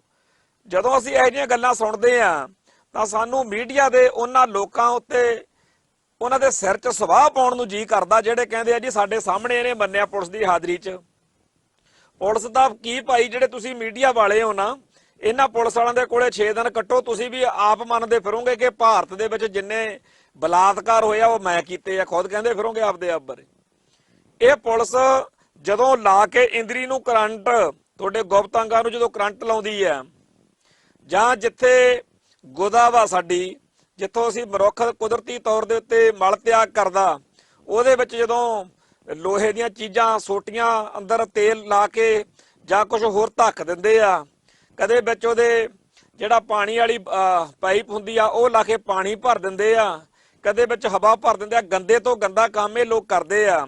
ਜਦੋਂ ਬੰਦਿਆਂ ਨੂੰ ਮਲ ਤਿਆਗ ਖਾਣ ਲਈ ਮਜਬੂਰ ਕਰਦੇ ਆ, ਜਦੋਂ ਹੋਰ ਘਨਾਉਣੇ ਤੋਂ ਘਨਾਉਣਾ, ਜਿਹੜੀਆਂ ਗੱਲਾਂ ਇੱਥੇ ਕਈਆਂ ਨੂੰ ਸੁਣਨੀਆਂ ਬੜੀਆਂ ਔਖੀਆਂ ਲੱਗਣਗੀਆਂ ਕਿ ਐ ਹੁੰਦਾ, ਤੇ ਜਿਨ੍ਹਾਂ ਤੇ ਬੀਤਦੀ ਆ ਉਹ। ਸੋ ਜਿਹੜੇ ਭਾਰਤੀ ਆ ਮੀਡੀਆ ਮੈਨ ਨੇ, ਜਦੋਂ ਇਹ ਗਾ ਕੇ ਸੁਣਾਉਂਦੇ ਆ ਤੇ ਕਈ ਉਹੋ ਜਿਹੇ ਆਪਣੇ ਮਗਰ ਲਾ ਕੇ ਲੈ ਅਖਬਾਰ 'ਚ ਛਪਿਆ, ਮੈਂ ਟੈਲੀਵਿਜ਼ਨ 'ਚ ਦੇਖਿਆ। ਭਾਈ ਅਖਬਾਰ ਦੇ ਵਿੱਚ ਕਿਵੇਂ ਛਪਦਾ ਉਹ ਤੁਹਾਨੂੰ ਵੀ ਪਤਾ ਤੇ ਸਾਨੂੰ ਵੀ ਪਤਾ। ਹੁਣ ਤਾਂ ਅਦਾਲਤਾਂ ਅੱਜ ਮੈਂ ਇਸ ਜੱਜਮੈਂਟ 'ਚ ਖੁਦ ਲਿਖਿਆ ਕਿ ਤਸੀਹੇ ਦੇ ਕੇ ਕੋਈ ਵੀ ਅਕਵਾਲੀਆ ਜੁਰਮ ਜਿਹੜਾ ਹੈਗਾ ਉਹ ਕਰਾ ਸਕਦੇ ਆ, ਅਕਵਾਲੇ ਜੁਰਮ। ਸੋ ਜਿਹੜਾ ਇਹ ਆਪਾਂ ਲੱਗੇ ਰਹਿੰਦੇ ਆ ਵੀ ਉਹਨੇ ਜੀ ਆਪ ਬੋਲਿਆ, ਉਹ ਭਾਈ ਆਪ ਤਾਂ ਇੱਥੇ ਸਾਨੂੰ, ਮੈਂ ਇੱਥੇ ਬੈਠਾ, ਚੱਕ ਕੇ ਲੈ ਜਾਣ ਮਾਲ ਮੰਡੀ ਵਾਲੇ ਅੰਮ੍ਰਿਤਸਰ, ਤੇ ਚਾਹੇ ਉਹ ਜਿਹੜੇ ਅੰਮ੍ਰਿਤਸਰ ਦਾ ਕੀ ਸਾਰੇ ਭਾਰਤ ਦੀਆਂ ਵਾਰਦਾਤਾਂ ਮਨਵਾ ਲੈਣ, ਤਾਂ ਮੈਂ ਉੱਥੇ ਮਰਦੇ ਨੇ ਕਹਿਣਾ ਹੀ ਆ ਵੀ ਹਾਂਜੀ ਠੀਕ ਆ ਮੈਂ ਹੀ ਕੀਤੀਆਂ ਨੇ, ਕਿਉਂਕਿ ਹੋਰ ਕੋਈ ਰਾਹ ਹੀ ਨਹੀਂ। ਮਾਰਦੇ ਵੀ ਨਹੀਂ ਤੇ ਜਾਣ ਜੋਗਾ ਛੱਡਦੇ ਵੀ ਨਹੀਂ। ਤੇ ਇਹ ਸਾਰਾ ਕੁਝ ਸਾਡੇ ਵਰਗਿਆਂ ਨਾਲ ਕਰਦੇ ਕੌਣ ਆ? ਸਿੱਖਾਂ ਦੇ ਘਰੇ ਜੰਮੇ ਨੇ, ਤੇ ਜਦੋਂ ਜਨਮ ਹੋਇਆ ਉਦੋਂ ਵੀ ਗੁਰੂ ਗ੍ਰੰਥ ਸਾਹਿਬ ਦਾ ਪ੍ਰਕਾਸ਼ ਕੀਤਾ ਗਿਆ। ਜਦੋਂ ਪੜ੍ਹਨ ਭੇਜਿਆ ਉਦੋਂ ਵੀ ਗੁਰਦਾਰੇ ਮੱਥਾ ਟਿਕਾਇਆ। ਜਦੋਂ ਭਰਤੀ ਦੇਖਣ ਗਏ ਹਰੇਕ ਵਾਰੀ ਥਾਣੇ ਗੁਰਦਾਰੇ ਮੱਥਾ ਟੇਕ ਕੇ ਕਿ ਸੱਚੇ ਪਾਤਸ਼ਾਹ ਜੇ ਭਰਤੀ ਹੋਗਾ ਪਹਿਲੀ ਤਨਖਾਹ ਗੁਰਦਾਰੇ ਚੜਾਉਂਗਾ। ਤੇ ਬਾਅਦ ਵਿੱਚ ਸਿੱਖੀ ਦੀ ਗੱਲ ਕਰਨ ਵਾਲਿਆਂ ਨੂੰ ਦੁਸ਼ਮਣ ਮੰਨ ਕੇ ਇਹ ਲੋਕ ਉਹਨਾਂ ਸਾਰੇ ਗੁਰਸਿੱਖਾਂ ਦੇ ਦੁਸ਼ਮਣ ਬਣੇ ਰਹਿੰਦੇ ਆ ਜਿਹੜੇ ਪਾਠ ਕਰਨ। ਜੇ ਕੋਈ ਸੀਏ ਸਟਾਫ ਦੇ ਵਿੱਚ ਪਾਠ ਕਰਦਾ ਹੋਵੇ, ਰੱਬ ਦਾ ਨਾਮ ਲੈਣ ਲੱਗੇ ਡਰਦਾ ਬੰਦਾ ਸਭ ਕੁਝ ਹੀ ਕਰਦਾ, ਤੇ ਜੋ ਕੁਝ ਉਹਦੇ ਨਾਲ ਇਹ ਲੋਕ ਕਰਦੇ ਨੇ ਤਾਂ ਮਨ ਵਿੱਚ ਆਉਂਦਾ ਕਿ ਮੱਸੇ ਰੰਗੜ ਨੂੰ ਜਾਂ ਹੋਰ ਜਿਹੜੇ ਜ਼ਾਲਮ ਹੋਏ ਨੇ ਇਤਿਹਾਸ ਵਿੱਚ ਉਹਨਾਂ ਨੂੰ ਬੜਾ ਨਿੰਦਦੇ ਭੰਡਦੇ ਆ। ਜਿਹੜੇ ਆਹ ਪੁਲਸੀਏ ਨੇ ਇਹ ਸਿੱਖਾਂ ਦੇ ਘਰੇ ਜੰਮੇ ਆ ਤੇ ਜੋ ਕੁਝ ਇਹ ਸਾਡੇ ਨਾਲ ਕਰ ਰਹੇ ਨੇ, ਮੱਸੇ ਰੰਗਣ ਹੋਣੀ ਇਹਨਾਂ ਨਾਲੋਂ ਤਾਂ ਨਹੀਂ ਮਾੜੇ ਹੋਣੇ, ਪਰ ਇਹਨਾਂ ਲੋਕਾਂ ਦੀਆਂ ਧੀਆਂ, ਇਹਨਾਂ ਲੋਕਾਂ ਦੇ ਪੁੱਤ, ਇਹਨਾਂ ਲੋਕਾਂ ਦੇ ਜਿਹੜੇ ਮਾਪੇ, ਘਰ ਵਾਲੀਆਂ, ਭੈਣਾਂ, ਹੋਰ ਰਿਸ਼ਤੇਦਾਰ ਜਿਹੜੇ ਨੇ, ਉਹਨਾਂ ਨੂੰ ਸ਼ਰਮ ਨਹੀਂ ਆਉਂਦੀ ਹੈਗੀ ਕਿ ਅਸੀਂ ਇਹੋ ਜਿਹੇ ਬੰਦੇ ਦੀ ਲਿਆਂਦੀ ਹੋਈ ਕਮਾਈ ਫੜਾ ਮਾਰਦੇ ਆ ਕਿ ਮੇਰਾ ਜੀ SSP ਬਣ ਗਿਆ, ਮੇਰਾ DSP ਬਣ ਗਿਆ, ਮੇਰਾ ASI ਸੀ SHO ਬਣ ਗਿਆ। ਪਰ ਇਹ ਜਿਹੜੇ ਜ਼ੁਲਮ ਕਰਦੇ ਆ, ਇਹਨਾਂ ਜ਼ੁਲਮਾਂ ਦਾ ਬੜੇ ਇੱਥੇ ਕਈ ਰਾਗੀ ਢਾਡੀ ਕਥਾਕਾਰ ਸੁਣਾਉਣ ਲੱਗ ਜਾਂਦੇ ਆ ਗੁਰਦਾਰਿਆਂ ਦੇ ਵਿੱਚ, ਔਰ ਚੰਗੀਆਂ ਗੱਲਾਂ ਨੇ ਜਿਹੜੀਆਂ ਸੁਣਾਉਂਦੇ ਆ ਕਿ ਜੀ ਜਿਹੜਾ ਉਹ ਕਹਿੰਦੇ ਕੋਈ ਸੀਗਾ ਡਾਕੂ ਡਾਕਾ ਮਾਰਦਾ, ਉਧਰੋਂ ਸਾਧ ਆ ਗਏ, ਕਹਿੰਦੇ ਵੀ ਜਿਹੜਾ ਕੁਝ ਹੈਗਾ ਦੇ ਦੇ। ਉਹ ਡਾਕੂ ਕਹਿੰਦਾ, ਉਹ ਸਾਧ ਕਹਿੰਦੇ ਵੀ ਕਾਹਦੇ ਲਈ ਲੁੱਟਦਾ? ਕਹਿੰਦਾ ਪਰਿਵਾਰ ਪਾਲਣਾ। ਕਹਿੰਦਾ ਵੀ ਜਦੋਂ ਲੇਖਾ ਦੇਣਾ ਪਿਆ ਉਦੋਂ ਪਰਿਵਾਰ ਤੇਰੇ ਨਾਲ ਖੜੂਗਾ? ਕਹਿੰਦਾ ਨਾਲ ਹੀ ਖੜਨਗੇ। ਜਦੋਂ ਮੈਂ ਹੁਣ ਸਾਰਾ ਲੁੱਟ ਕੇ ਲੈ ਕੇ ਜਾਣਾ, ਉਹ ਸਾਰੇ ਖਾਂਦੇ ਆ, ਤੇ ਜਦੋਂ ਇਹਦਾ ਫਲ ਭੁਗਤਣਾ ਪਿਆ ਤਾਂ ਫਲ ਵੀ ਤਾਂ ਨਾਲ ਹੀ ਭੁਗਤਣਾ। ਕਹਿੰਦੇ ਚੱਲ ਅਸੀਂ ਸਾਧ ਬਾਬੇ ਆ, ਤੂੰ ਇੱਥੇ ਬੈਠਦੇ ਆ, ਅਸੀਂ ਕਿਆ ਕਰੋ ਪਤਾ ਕਰਿਆ। ਘਰੇ ਗਿਆ, ਘਰ ਵਾਲੀ ਨੂੰ ਕਹਿੰਦਾ ਵੀ ਜਦੋਂ ਆਹ ਸਾਰਾ ਕੁਝ ਮੈਂ ਲੁੱਟ ਖੋਹ ਕਰਕੇ ਲਿਆਉਣਾ ਤੇ ਜਦੋਂ ਲੇਖਾ ਦੇਣਾ ਪਿਆ ਉਦੋਂ ਨਾਲ ਭੁਗਤੇਂਗੀ। ਉਹ ਕਹਿੰਦੀ ਇਹ ਮੇਰਾ ਕੰਮ ਆ, ਤੇਰਾ ਕੰਮ ਆ, ਤੂੰ ਚੱਜ ਹਲ ਦੀ ਕਮਾਈ ਕਰ ਲਾ, ਮੈਂ ਤੈਨੂੰ ਕਹਿੰਦੀ ਆ ਡਾਕੇ ਮਾਰ। ਕੁੜੀ ਕੋਲੇ ਗਿਆ, ਕੁੜੀ ਦਾ ਵੀ ਉਹੋ ਜਿਹਾ ਬੋਲ ਕੇ ਔਲਾਦ ਆ ਅਸੀਂ ਤੇਰੀ, ਸਾਡਾ ਕੰਮ ਆ ਖਾਣਾ ਤੇ ਤੇਰਾ ਕੰਮ ਆ ਕਮਾ ਕੇ ਲਿਆਉਣਾ। ਮਾਪਿਆਂ ਦਾ ਵੀ ਉਹੀ ਜਵਾਬ, ਮੁੰਡੇ ਦਾ ਵੀ ਉਹੀ ਜਵਾਬ। ਉੱਥੇ ਇੱਕ ਹਾੜਾ ਸੁੱਟਦਾ, ਕਹਿੰਦੇ ਜਾ ਕੇ ਉਹਨਾਂ ਸਾਧਾਂ ਨੂੰ ਕਹਿੰਦਾ ਯਾਰ ਨਾਲ ਰਲਾ ਲਓ, ਮੈਨੂੰ ਤਾਂ ਧਰਮ ਦਾ ਰੱਬ ਦਾ ਗਿਆਨ ਦਿਓ, ਮੈਂ ਤਾਂ ਕੁੱਤੇ ਕੰਮ ਕਰਦਾ ਫਿਰਦਾ। ਪਰ ਉਹ ਉਹੀ ਸੀ ਡਾਕੂ ਜਿਹੜਾ ਸੁਧਰ ਗਿਆ। ਜਿਹੜੇ ਆ ਵਰਦੀਧਾਰੀ ਡਾਕੂ ਨੇ ਕਿਸੇ ਗਰੀਬ ਦਾ ਪੁੱਤ ਚੱਕ ਲਿਆਉਂਦੇ ਆ, ਉਹਨੂੰ ਮਾਰ ਕੁੱਟ ਕੇ ਪਹਿਲਾਂ ਤਾਂ ਉਹਦੇ ਤੇ ਝੂਠਾ ਉਹ ਤੋਂ ਇਕਬਾਲ ਕਰਵਾਉਣ ਦੇ ਲਈ ਲੱਗੇ ਰਹਿੰਦੇ ਆ, ਤੇ ਜੇਕਰ ਗੱਲ ਨਾ ਬਣੇ, ਉਹ ਮਰ ਮੁਰ ਜਾਵੇ, ਕੋਲੇ ਟੁੱਟਿਆ ਜਾ ਪਿਸਤੌਲ ਰੱਖ ਕੇ ਕਹਿੰਦੇ ਆ ਚੋਟੀ ਦਾ ਦਹਿਸ਼ਤਗਰਦ ਭਿਆਨਕ ਮੁਕਾਬਲੇ ਬਾਅਦ ਮਾਰਿਆ ਗਿਆ। 2 ਨਾਲ ਦੇ ਕਹਿੰਦੇ ਫਰਾਰ ਵੀ ਹੋ ਗਏ। ਫਿਰ ਝੂਠੇ ਕੇਸ ਬਣਾ ਕੇ ਉਹਨਾਂ ਨੂੰ ਜੇਲ੍ਹਾਂ 'ਚ ਤਾੜ ਦਿੰਦੇ ਆ ਤੇ ਝੂਠੇ ਗਵਾਹ ਭੁਗਤਾਉਂਦੇ ਆ। ਸਾਡੇ ਵਾਲੇ ਕੇਸ ਵਿੱਚ ਸ਼ਿੰਗਾਰ ਸਿਨੇਮਾ ਬੰਬ ਕਾਂਡ ਦੇ ਵਿੱਚ ਇੱਕ ਕੇਸ ਬਣਾਇਆ ਕਿ ਜੀ ਮੁੱਲਾਂਪੁਰ ਦੇ ਕੋਲੇ ਲੁਧਿਆਣੇ ਜ਼ਿਲ੍ਹੇ ਵਿੱਚ ਇੱਕ ਬਹੁਤ ਵੱਡੀ ਖਾੜਕੂਆਂ ਦੀ ਮੀਟਿੰਗ ਹੋਈ। ਮੇਰਾ ਨਾਂ ਪਾਤਾ, ਕਹਿੰਦੇ ਜੋ ਉੱਥੇ ਇਹ ਖੜ ਕੇ ਤਕਰੀਰ ਝਾੜ ਰਿਹਾ ਸੀਗਾ ਕਿ ਚੱਕ ਦਿਆਂਗੇ ਫੱਟੇ। ਬਹੁਤ ਉੱਥੇ ਮਾੜੀਆਂ ਚੰਗੀਆਂ ਗੱਲਾਂ ਉਹਦੇ ਵਿੱਚ ਉਹ ਇੱਕ ਗਵਾਹ ਬਣਾ ਲਿਆ। ਉਹ ਗਰੀਬ ਜਿਹਾ ਬੱਚਾ, ਮੂੰਹ ਸਿਰ ਉਹਦਾ ਮੁੰਨਿਆ ਹੋਇਆ, ਤੇ ਆਮ ਜਿਵੇਂ ਗਲਤ ਕਈ ਆਦਤਾਂ ਸੀ ਉਹਦੀਆਂ, ਉਹਨੂੰ ਅਸੀਂ ਉੱਥੇ ਉਹ ਡਰਦਾ ਗਵਾਹੀ ਨਾ ਦੇਵੇ। ਅਸੀਂ ਆਖਿਆ ਕਾਕਾ ਤੂੰ ਕਾਹਨੂੰ ਆਪਦੀ ਜਾਨ ਰੋਲਦਾ, ਤੇ ਸਾਨੂੰ ਤਾਂ ਜਿਹੜਾ ਕੋ ਸਾਡੇ ਦਾ ਤਾਂ ਹੋਣੀ ਆ ਉਹ ਬਾਅਦ ਚ ਹੋਣੀ ਆ, ਤੂੰ ਆਪਦੀ ਗਵਾਹੀ ਦੇ, ਕਿਉਂਕਿ ਉਹਨੂੰ ਪੁਲਿਸ ਤੰਗ ਬੜਾ ਕਰਦੀ ਸੀ ਵੀ ਤੂੰ ਗਵਾਹੀ ਨਹੀਂ ਦਿੰਦਾ। ਉਹ ਡਰਦਾ ਉੱਥੇ 2 ਗੱਲਾਂ ਬੋਲੀਆਂ, ਜੱਜ ਨੂੰ ਵੀ ਸਮਝ ਲੱਗ ਗਈ। ਚਲੋ ਵਕੀਲ ਨੇ ਜਦੋਂ 4 ਗੱਲਾਂ ਪੁੱਛੀਆਂ, ਗੱਲ ਨਾ ਆਵੇ, ਵੀ ਉਹਨੂੰ ਪੁੱਛਿਆ ਵੀ ਤੂੰ ਦੱਸ, ਤੇਰਾ ਮੂੰਹ ਸਿਰ ਮੁੰਨਿਆ ਹੋਇਆ, ਇਹ ਸਾਰੇ ਸਿੰਘ ਨੇ, ਚੜ੍ਹਦੀ ਕਲਾ ਵਾਲੇ ਗੁਰਸਿੱਖ ਅੰਮ੍ਰਿਤਧਾਰੀ ਨੇ, ਤੂੰ ਇਹਨਾਂ ਦੀ ਮੀਟਿੰਗ 'ਚ ਕਿਵੇਂ ਜਾ ਬੈਠਿਆ? ਤੇ ਉਹ ਜਿਹੜਾ ਤੋਤਾ ਜਦੋਂ ਪੜ੍ਹਾਈ ਦਾ ਪੜ੍ਹਾ ਤਾਂ ਲਈਦਾ, ਪਰ ਗੱਲ ਥੋੜੀ ਬਣਦੀ ਆ, ਸੱਚਾਈ ਹੁੰਦੀ ਆ। ਬਰੀ ਤਾਂ ਅਸੀਂ ਹੋ ਗਏ ਸਾਰੇ ਜਿਹੜੇ 22-23 ਜਾਣੇ ਸੀ ਉਸ ਕੇਸ ਵਿੱਚ ਜਿੰਨੇ ਵੀ, ਪਰ 3.5 ਸਾਲ ਨਾਭੇ ਜੇਲ੍ਹ ਦੇ ਵਿੱਚ ਜੋ ਅਸੀਂ ਅਕਲ ਸਿੱਖ ਕੇ ਆਏ, ਅੱਜ ਅਸੀਂ ਦੁਨੀਆ ਨੂੰ ਦੱਸਣ ਜੋਗੇ ਆ ਕਿ ਐਵੇਂ ਨਾ ਅਖਬਾਰਾਂ ਪੜ੍ਹ ਕੇ ਲੱਗੇ ਰਹਿ, ਲੋਕ ਸਾਨੂੰ ਆਇਆ ਕਰੇ ਵੀ ਜਦੋਂ ਸਾਡੇ ਬਾਰੇ ਲੋਕ ਪੜ੍ਹਦੇ ਹੋਣੇ ਆ, ਕੀ ਕਹਿੰਦੇ ਹੋਣੇ ਆ ਵੀ ਲੈ ਵੀ ਬੜੇ ਜ਼ਾਲਮ ਤੇ ਬੁੱਚੜ ਲੋਕ ਨੇ, ਐਵੇਂ ਲੋਕਾਂ ਦਾ ਕਤਲੇਆਮ ਕਰਦੇ ਫਿਰਦੇ ਆ, ਬੰਬ ਧਮਾਕੇ ਕਰਦੇ ਫਿਰਦੇ ਆ। ਤੇ ਮਾਰੀ ਚਾਹੇ ਅਸੀਂ ਕੀੜੀ ਨਾ ਹੋਵੇ ਜ਼ਿੰਦਗੀ 'ਚ, ਪਰ ਸਾਨੂੰ ਮੀਡੀਆ ਦੇ ਰਾਹੀਂ ਪੁਲਿਸ ਨੇ ਸਿਰੇ ਦੇ ਚੋਟੀ ਦੇ ਅੱਤਵਾਦੀ, ਦਹਿਸ਼ਤਗਰਦ ਤੇ ਮਾੜੇ ਬੰਦੇ ਬਣਾ ਛੱਡਿਆ। ਤਾਂ ਮੈਂ ਇਹ ਸਮਝਦਾ ਹੈਗਾ ਕਿ ਪੰਜਾਬ ਦੀ ਧਰਤੀ ਉੱਤੇ ਜਿੰਨੇ ਲੋਕਾਂ ਦੇ ਬਾਰੇ ਖਬਰਾਂ ਲੱਗੀਆਂ ਨੇ 1978 ਤੋਂ ਹੁਣ ਤੱਕ, ਉਹਨਾਂ ਚੋਂ 80% ਖਬਰਾਂ ਜਿਹੜੀਆਂ ਨੇ ਝੂਠੀਆਂ ਤੇ ਨਜਾਇਜ਼ ਨੇ, ਵੀ ਇਹ ਬੰਦੇ ਜੀ ਐਂ ਕਰਦੇ ਫੜਦੇ ਆ, ਉਹ ਕਰਦੇ ਫੜ ਲਏ। ਦੂਸਰੀ ਗੱਲ, ਆ ਜਦੋਂ KPS ਗਿੱਲ ਪੰਜਾਬ ਦਾ ਬੁੱਚੜ ਕਿਤਾਬ ਮੈਂ ਲਿਖੀ ਆ, ਉਹਦੀ ਇੱਕ ਲਿਸਟ ਬਣਾਈ ਜਿਹਦੇ ਵਿੱਚ ਜਿਨ੍ਹਾਂ ਪੁਲਿਸੀਆਂ ਨੂੰ ਅਦਾਲਤਾਂ ਨੇ ਮੰਨਿਆ ਕਿ ਇਹਨਾਂ ਨੇ ਨਜਾਇਜ਼ ਬੰਦੇ ਮਾਰੇ ਆ, ਝੂਠੇ ਮੁਕੱਦਮੇ ਬਣਾਏ ਆ, ਤੇ ਇਹ ਲੋਕ ਜਿਹੜੇ ਨੇ ਗੈਰ ਕਾਨੂੰਨੀ ਤੌਰ ਤੇ ਕੰਮ ਕਰਦੇ ਆ, ਤਾਂ ਉਹਨਾਂ ਸਾਰਿਆਂ ਨੂੰ ਨੌਕਰੀਆਂ ਤੋਂ ਵੀ ਕੱਢਿਆ ਗਿਆ, ਉਹਨਾਂ ਦੇ ਅਹੁਦੇ ਵੀ ਖੋਹ ਲਏ ਗਏ, ਤੇ ਉਹਨਾਂ ਨੂੰ ਸਜ਼ਾਵਾਂ ਵੀ ਹੋਈਆਂ। ਉਹਨਾਂ ਦੀਆਂ ਲਿਸਟਾਂ ਮੈਂ ਕਿਤਾਬ ਦੇ ਵਿੱਚ ਛਾਪੀਆਂ ਤਾਂ ਮੈਨੂੰ ਆਪਦੇ ਆਪ ਨੂੰ ਹੈਰਾਨੀ ਵੱਧ ਹੋਵੇ ਤੇ ਲੋਕ ਉਦੋਂ ਵੱਧ ਹੈਰਾਨ ਹੋਣ ਕਿ ਕਮਾਲ ਦੀ ਗੱਲ ਆ ਕਿ ਅਸੀਂ ਤਾਂ ਕਦੇ ਸੋਚਿਆ ਹੀ ਨਹੀਂ ਸੀਗਾ। ਮੈਂ ਕਿਹਾ ਇਸੇ ਭਾਰਤ ਦੀਆਂ ਅਦਾਲਤਾਂ ਨੇ, ਜਿਸ ਅਦਾਲਤੀ ਸਿਸਟਮ ਨੇ ਸਾਡੇ ਵਰਗਿਆਂ ਨੂੰ ਸਜ਼ਾਵਾਂ ਦਿੱਤੀਆਂ ਨੇ, ਬਖਸ਼ਿਆ ਇਹਨਾਂ ਨੂੰ ਵੀ ਨਹੀਂ, ਕਿਉਂਕਿ ਸਿਸਟਮ ਦੇ ਵਿੱਚ ਇਹ ਲੋਕ ਜਿਹੜੇ ਸੀ ਗਲਤ ਕਰ ਰਹੇ ਸੀ। ਸੋ ਅਸੀਂ ਇਹ ਸਮਝਦੇ ਹਾਂ ਕਿ ਜਿਹੜਾ ਇਹ ਇਨਸਾਫ ਦੇ ਦੇਣ ਵਾਲਾ ਸਿਸਟਮ ਸੀ, ਇਹ ਇਨਸਾਫ ਦੀ ਥਾਂ ਤੇ ਬੇਇਨਸਾਫੀ ਕਰਨ ਵਾਲਾ ਸਿਸਟਮ ਬਣਿਆ ਪਿਆ। ਇਸ ਮੌਕੇ ਚਾਹੀਦਾ ਤਾਂ ਇਹ ਆ ਕਿ ਇਹਨਾਂ ਲੋਕਾਂ ਨੇ ਜਿੰਨੇ ਝੂਠੇ ਮੁਕੱਦਮੇ ਬਣਾਏ ਆ, ਲੋਕਾਂ ਦੀਆਂ ਜ਼ਿੰਦਗੀਆਂ ਰੋਲੀਆਂ ਨੇ, ਇਹਨਾਂ ਪੁਲਿਸੀਆਂ ਦੇ ਉੱਤੇ ਬਹੁਤ ਵੱਡੀ ਕੋਈ ਕਾਰਵਾਈ ਵੀ ਹੁੰਦੀ ਤਾਂ ਕਿ ਦੁਨੀਆ ਦੇਖਦੀ ਕਿ ਜੇਕਰ ਕੋਈ ਝੂਠੇ ਮੁਕੱਦਮੇ ਬਣਾਉਂਦਾ ਤਾਂ ਉਹਦੇ ਨਾਲ ਹੁੰਦਾ ਕੀ ਆ ਇੱਥੇ। ਦੂਸਰਾ, ਜਿਨ੍ਹਾਂ ਲੋਕਾਂ ਦੇ ਉੱਤੇ ਇਹਨਾਂ ਨੇ ਜ਼ੁਲਮ ਕੀਤੇ ਆ ਤੇ ਜਿਹੜੇ ਤਾਂ ਬਚ ਕੇ ਜਿਉਂਦੇ, ਜਿਹੜੇ ਤਾਂ ਬਰੀ ਹੋ ਕੇ ਆਰਾਮ ਨਾਲ ਘਰੇ ਬਹਿ ਗਏ, ਉਹਨਾਂ ਦੀ ਤਾਂ ਗੱਲ ਚਲੋ ਫੇਰ ਜ਼ਿੰਦਗੀ ਬਚ ਗਈ, ਜਾਨ ਬਚੀ, ਲੱਖੋਂ ਪਾਏ। ਪਰ ਕਈ ਵਿਚਾਰੇ ਕੁੱਟ ਮਾਰ ਨਾ ਸਹਿੰਦੇ ਹੋਏ ਜਾਂ ਤਾਂ ਇਹਨਾਂ ਦੇ ਹੱਥੋਂ ਮਰ ਗਏ ਤੇ ਜਾਂ ਜਦੋਂ ਪਹਿਲੀ ਵਾਰ ਫੜੇ ਘਰਦਿਆਂ ਨੇ 10-5 ਲੱਖ ਰੁਪਇਆ ਦੇ ਕੇ ਛੁਟਕਾਰਾ ਕਰਾ ਲਿਆ, ਦੂਜੀ ਵਾਰ ਅਗਲਾ ਡਰਦਾ ਘਰੋਂ ਭੱਜ ਗਿਆ ਵੀ ਫੇਰ ਆ ਗਏ ਹੁਣ ਚੜ ਕੇ ਮਾਮੇ।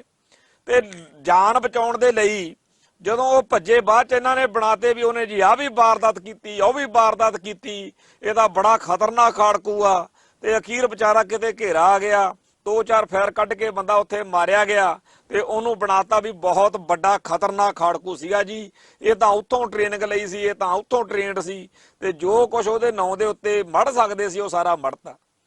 ਇਹ ਪਾਪ ਕਰਨ ਵਾਲੇ ਕਿਤੇ ਬਖਸ਼ੇ ਵੀ ਜਾਣਗੇ। ਬਾਣੀ ਪੜ੍ਹਦੇ ਆ, ਕਹਿੰਦੇ ਆ ਵੀ ਲੇਖਾ ਦੇਣਾ ਪੈਂਦਾ, ਧਰਮ ਰਾਏ ਜਬ ਲੇਖਾ ਮੰਗੇ ਕਿਆ ਮੁਖ ਲੈ ਕੇ ਜਾਏਗਾ, ਲੇਖਾ ਰੱਬ ਮੰਗੇਸੀਆ। ਬਾਣੀ ਪੜ੍ਹਦੇ ਆ ਤੇ ਲੇਖਾ ਸੱਚੇ ਪਾਤਸ਼ਾਹ ਇਹਨਾਂ ਦਾ ਜਦੋਂ ਹੋਣਾ ਸਾਨੂੰ ਵੀ ਤਾਂ ਪਤਾ ਲੱਗੇ ਦੁਨੀਆ ਨੂੰ। KPS ਗਿੱਲ ਸੀ, ਜੋ ਬੁੱਚੜਪੁਣਾ ਉਹਨੇ ਕੀਤਾ ਤੇ ਜਿਹਦੇ ਝੰਡੇ ਹੇਠ ਇਹਨਾਂ ਲੋਕਾਂ ਨੇ ਕਰਵਾਇਆ, ਉਹ ਸਾਰਾ ਕੁਝ ਜਿਹੜਾ ਹੈ ਉਹਦਾ ਲੇਖਾ ਅਸੀਂ ਹੁੰਦਾ ਦੇਖ ਨਹੀਂ ਸਕੇ। ਬੜੀ ਖੁਸ਼ੀ ਹੁੰਦੀ ਜੇਕਰ ਅਸੀਂ ਉਹਦਾ ਜਿਹੜਾ ਤਰਾ ਕਰਦਾ ਆਖਰੀ ਸਮਾਂ, ਕਿਉਂਕਿ ਅਸੀਂ ਬੜੇ ਪੁਲਿਸੀਆਂ ਬਾਰੇ ਸੁਣਿਆ ਕਿ ਜਿਨ੍ਹਾਂ ਨੇ ਜ਼ੁਲਮ ਕੀਤੇ, ਮਾੜਾ ਕੀਤਾ, ਪਾਪ ਕੀਤੇ, ਉਹਨਾਂ ਦਾ ਜੀਵਨ ਖਾਸ ਤੌਰ ਤੇ ਵੱਡੀ ਉਮਰ ਦੇ ਵਿੱਚ ਆ ਕੇ ਉਹਨਾਂ ਦਾ ਬਹੁਤ ਮਾੜਾ ਹਾਲ ਹੋਇਆ।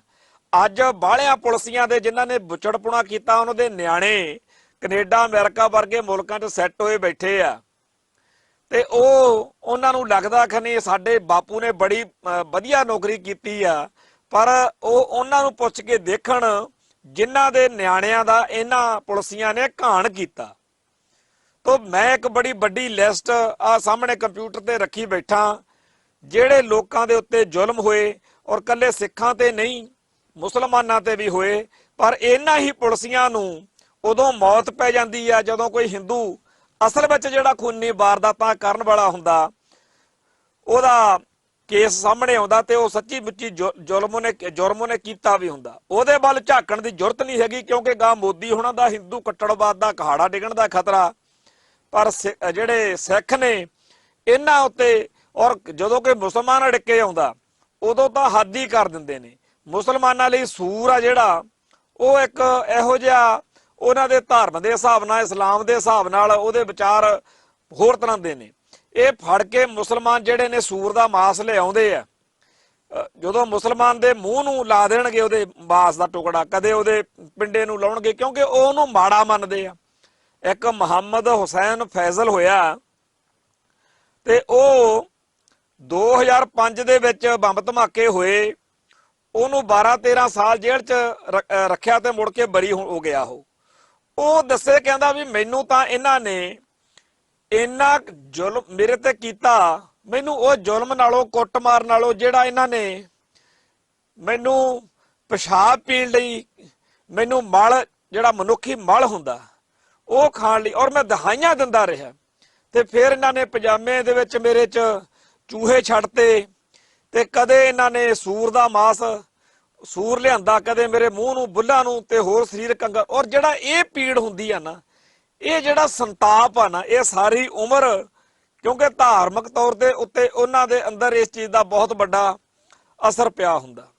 ਹੁਣ ਇਹੋ ਜਿਹਾ ਲੋਕਾਂ ਨੂੰ ਤੁਸੀਂ ਕਿਹੜੇ ਹਿਸਾਬ ਨਾਲ ਕਹੀਏ ਕਿ ਜੀ ਇਹ ਬੜਾ ਇਨਸਾਫ ਪਸੰਦ ਮੁਲਕ ਆ, ਸਿਸਟਮ 'ਚ ਯਕੀਨ ਰੱਖੋ। ਬੇਅੰਤ ਹਰ ਸਾਲ ਨੌਜਵਾਨਾਂ ਤੇ ਕੇਸ ਬਣਦੇ ਆ ਤੇ ਉਹ ਸਾਰੇ ਬਰੀ ਹੁੰਦੇ। ਤੇ ਹਾਲ ਇੱਥੇ ਇਹ ਆ ਵੀ ਇੱਕ ਨਿਸਾਰ ਅਹਿਮਦ ਦਾ ਮੁੰਡਾ, ਉਹਨੂੰ 15 ਜਨਵਰੀ 1994 ਨੂੰ ਚੱਕਿਆ ਸੀਗਾ ਤੇ 23 ਸਾਲ ਬਾਅਦ 11 ਮਈ 2016 ਨੂੰ ਉਹਦੀ ਰਿਹਾਈ ਹੋਈ ਹੈ ਸੁਪਰੀਮ ਕੋਰਟ ਦੇ ਆਰਡਰਾਂ ਤੇ ਜਿਹੜੀ ਉਹਦੀ ਭੈਣ ਸੀ ਉਦੋਂ 12 ਸਾਲ ਦੀ ਸੀ ਤੇ ਜਦੋਂ ਉਹ ਨਿਕਲਿਆ ਉਹਦੀ ਗਾਹਾਂ ਕੁੜੀ 12 ਸਾਲ ਦੀ ਹੋ ਚੁੱਕੀ ਸੀ। 23 ਸਾਲ ਬਾਅਦ ਉਹਨੂੰ ਮੁਕਤੀ ਮਿਲੀ ਹੈ।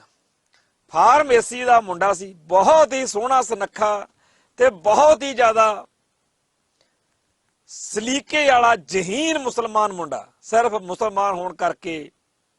ਔਰ ਪ੍ਰੋਫੈਸਰ ਦਵਿੰਦਰਪਾਲ ਸਿੰਘ ਭੁੱਲਰ ਦਾ ਕੇਸ ਸਾਡੇ ਸਾਹਮਣੇ ਹੈ। ਇਹ ਤਾਂ ਅਕਾਲ ਪੁਰਖ ਵਾਹਿਗੁਰੂ ਦੀ ਕਿਰਪਾ ਹੋ ਗਈ, ਕੌਮ ਜਾਗਦੀ ਸੀ, ਸਾਰੇ ਸੰਸਾਰ ਦੇ ਵਿੱਚ ਸਿੱਖਾਂ ਨੇ ਹੋ ਹੱਲਾ ਮਚਾਇਆ, ਉਹਦੀ ਫਾਂਸੀ ਟੁੱਟ ਗਈ। ਤੇ ਨਹੀਂ ਤਾਂ ਜਿਵੇਂ ਇਹਨਾਂ ਨੇ ਕਿਹਾ ਕਿ ਜੀ ਅਫਜ਼ਲ ਗੁਰੂ ਨੂੰ ਜਦੋਂ ਫਾਂਸੀ ਚਾੜਨਾ ਸੀ, ਕਹਿੰਦੇ ਜੀ ਮੁਲਕ ਦੀਆਂ ਸਮੂਹਕ ਭਾਵਨਾਵਾਂ ਦਾ ਖਿਆਲ ਰੱਖਦਿਆਂ ਹੋਇਆਂ ਇਹ ਫਾਂਸੀ ਇਹਨੂੰ ਚਾੜਨਾ ਪੈਣਾ।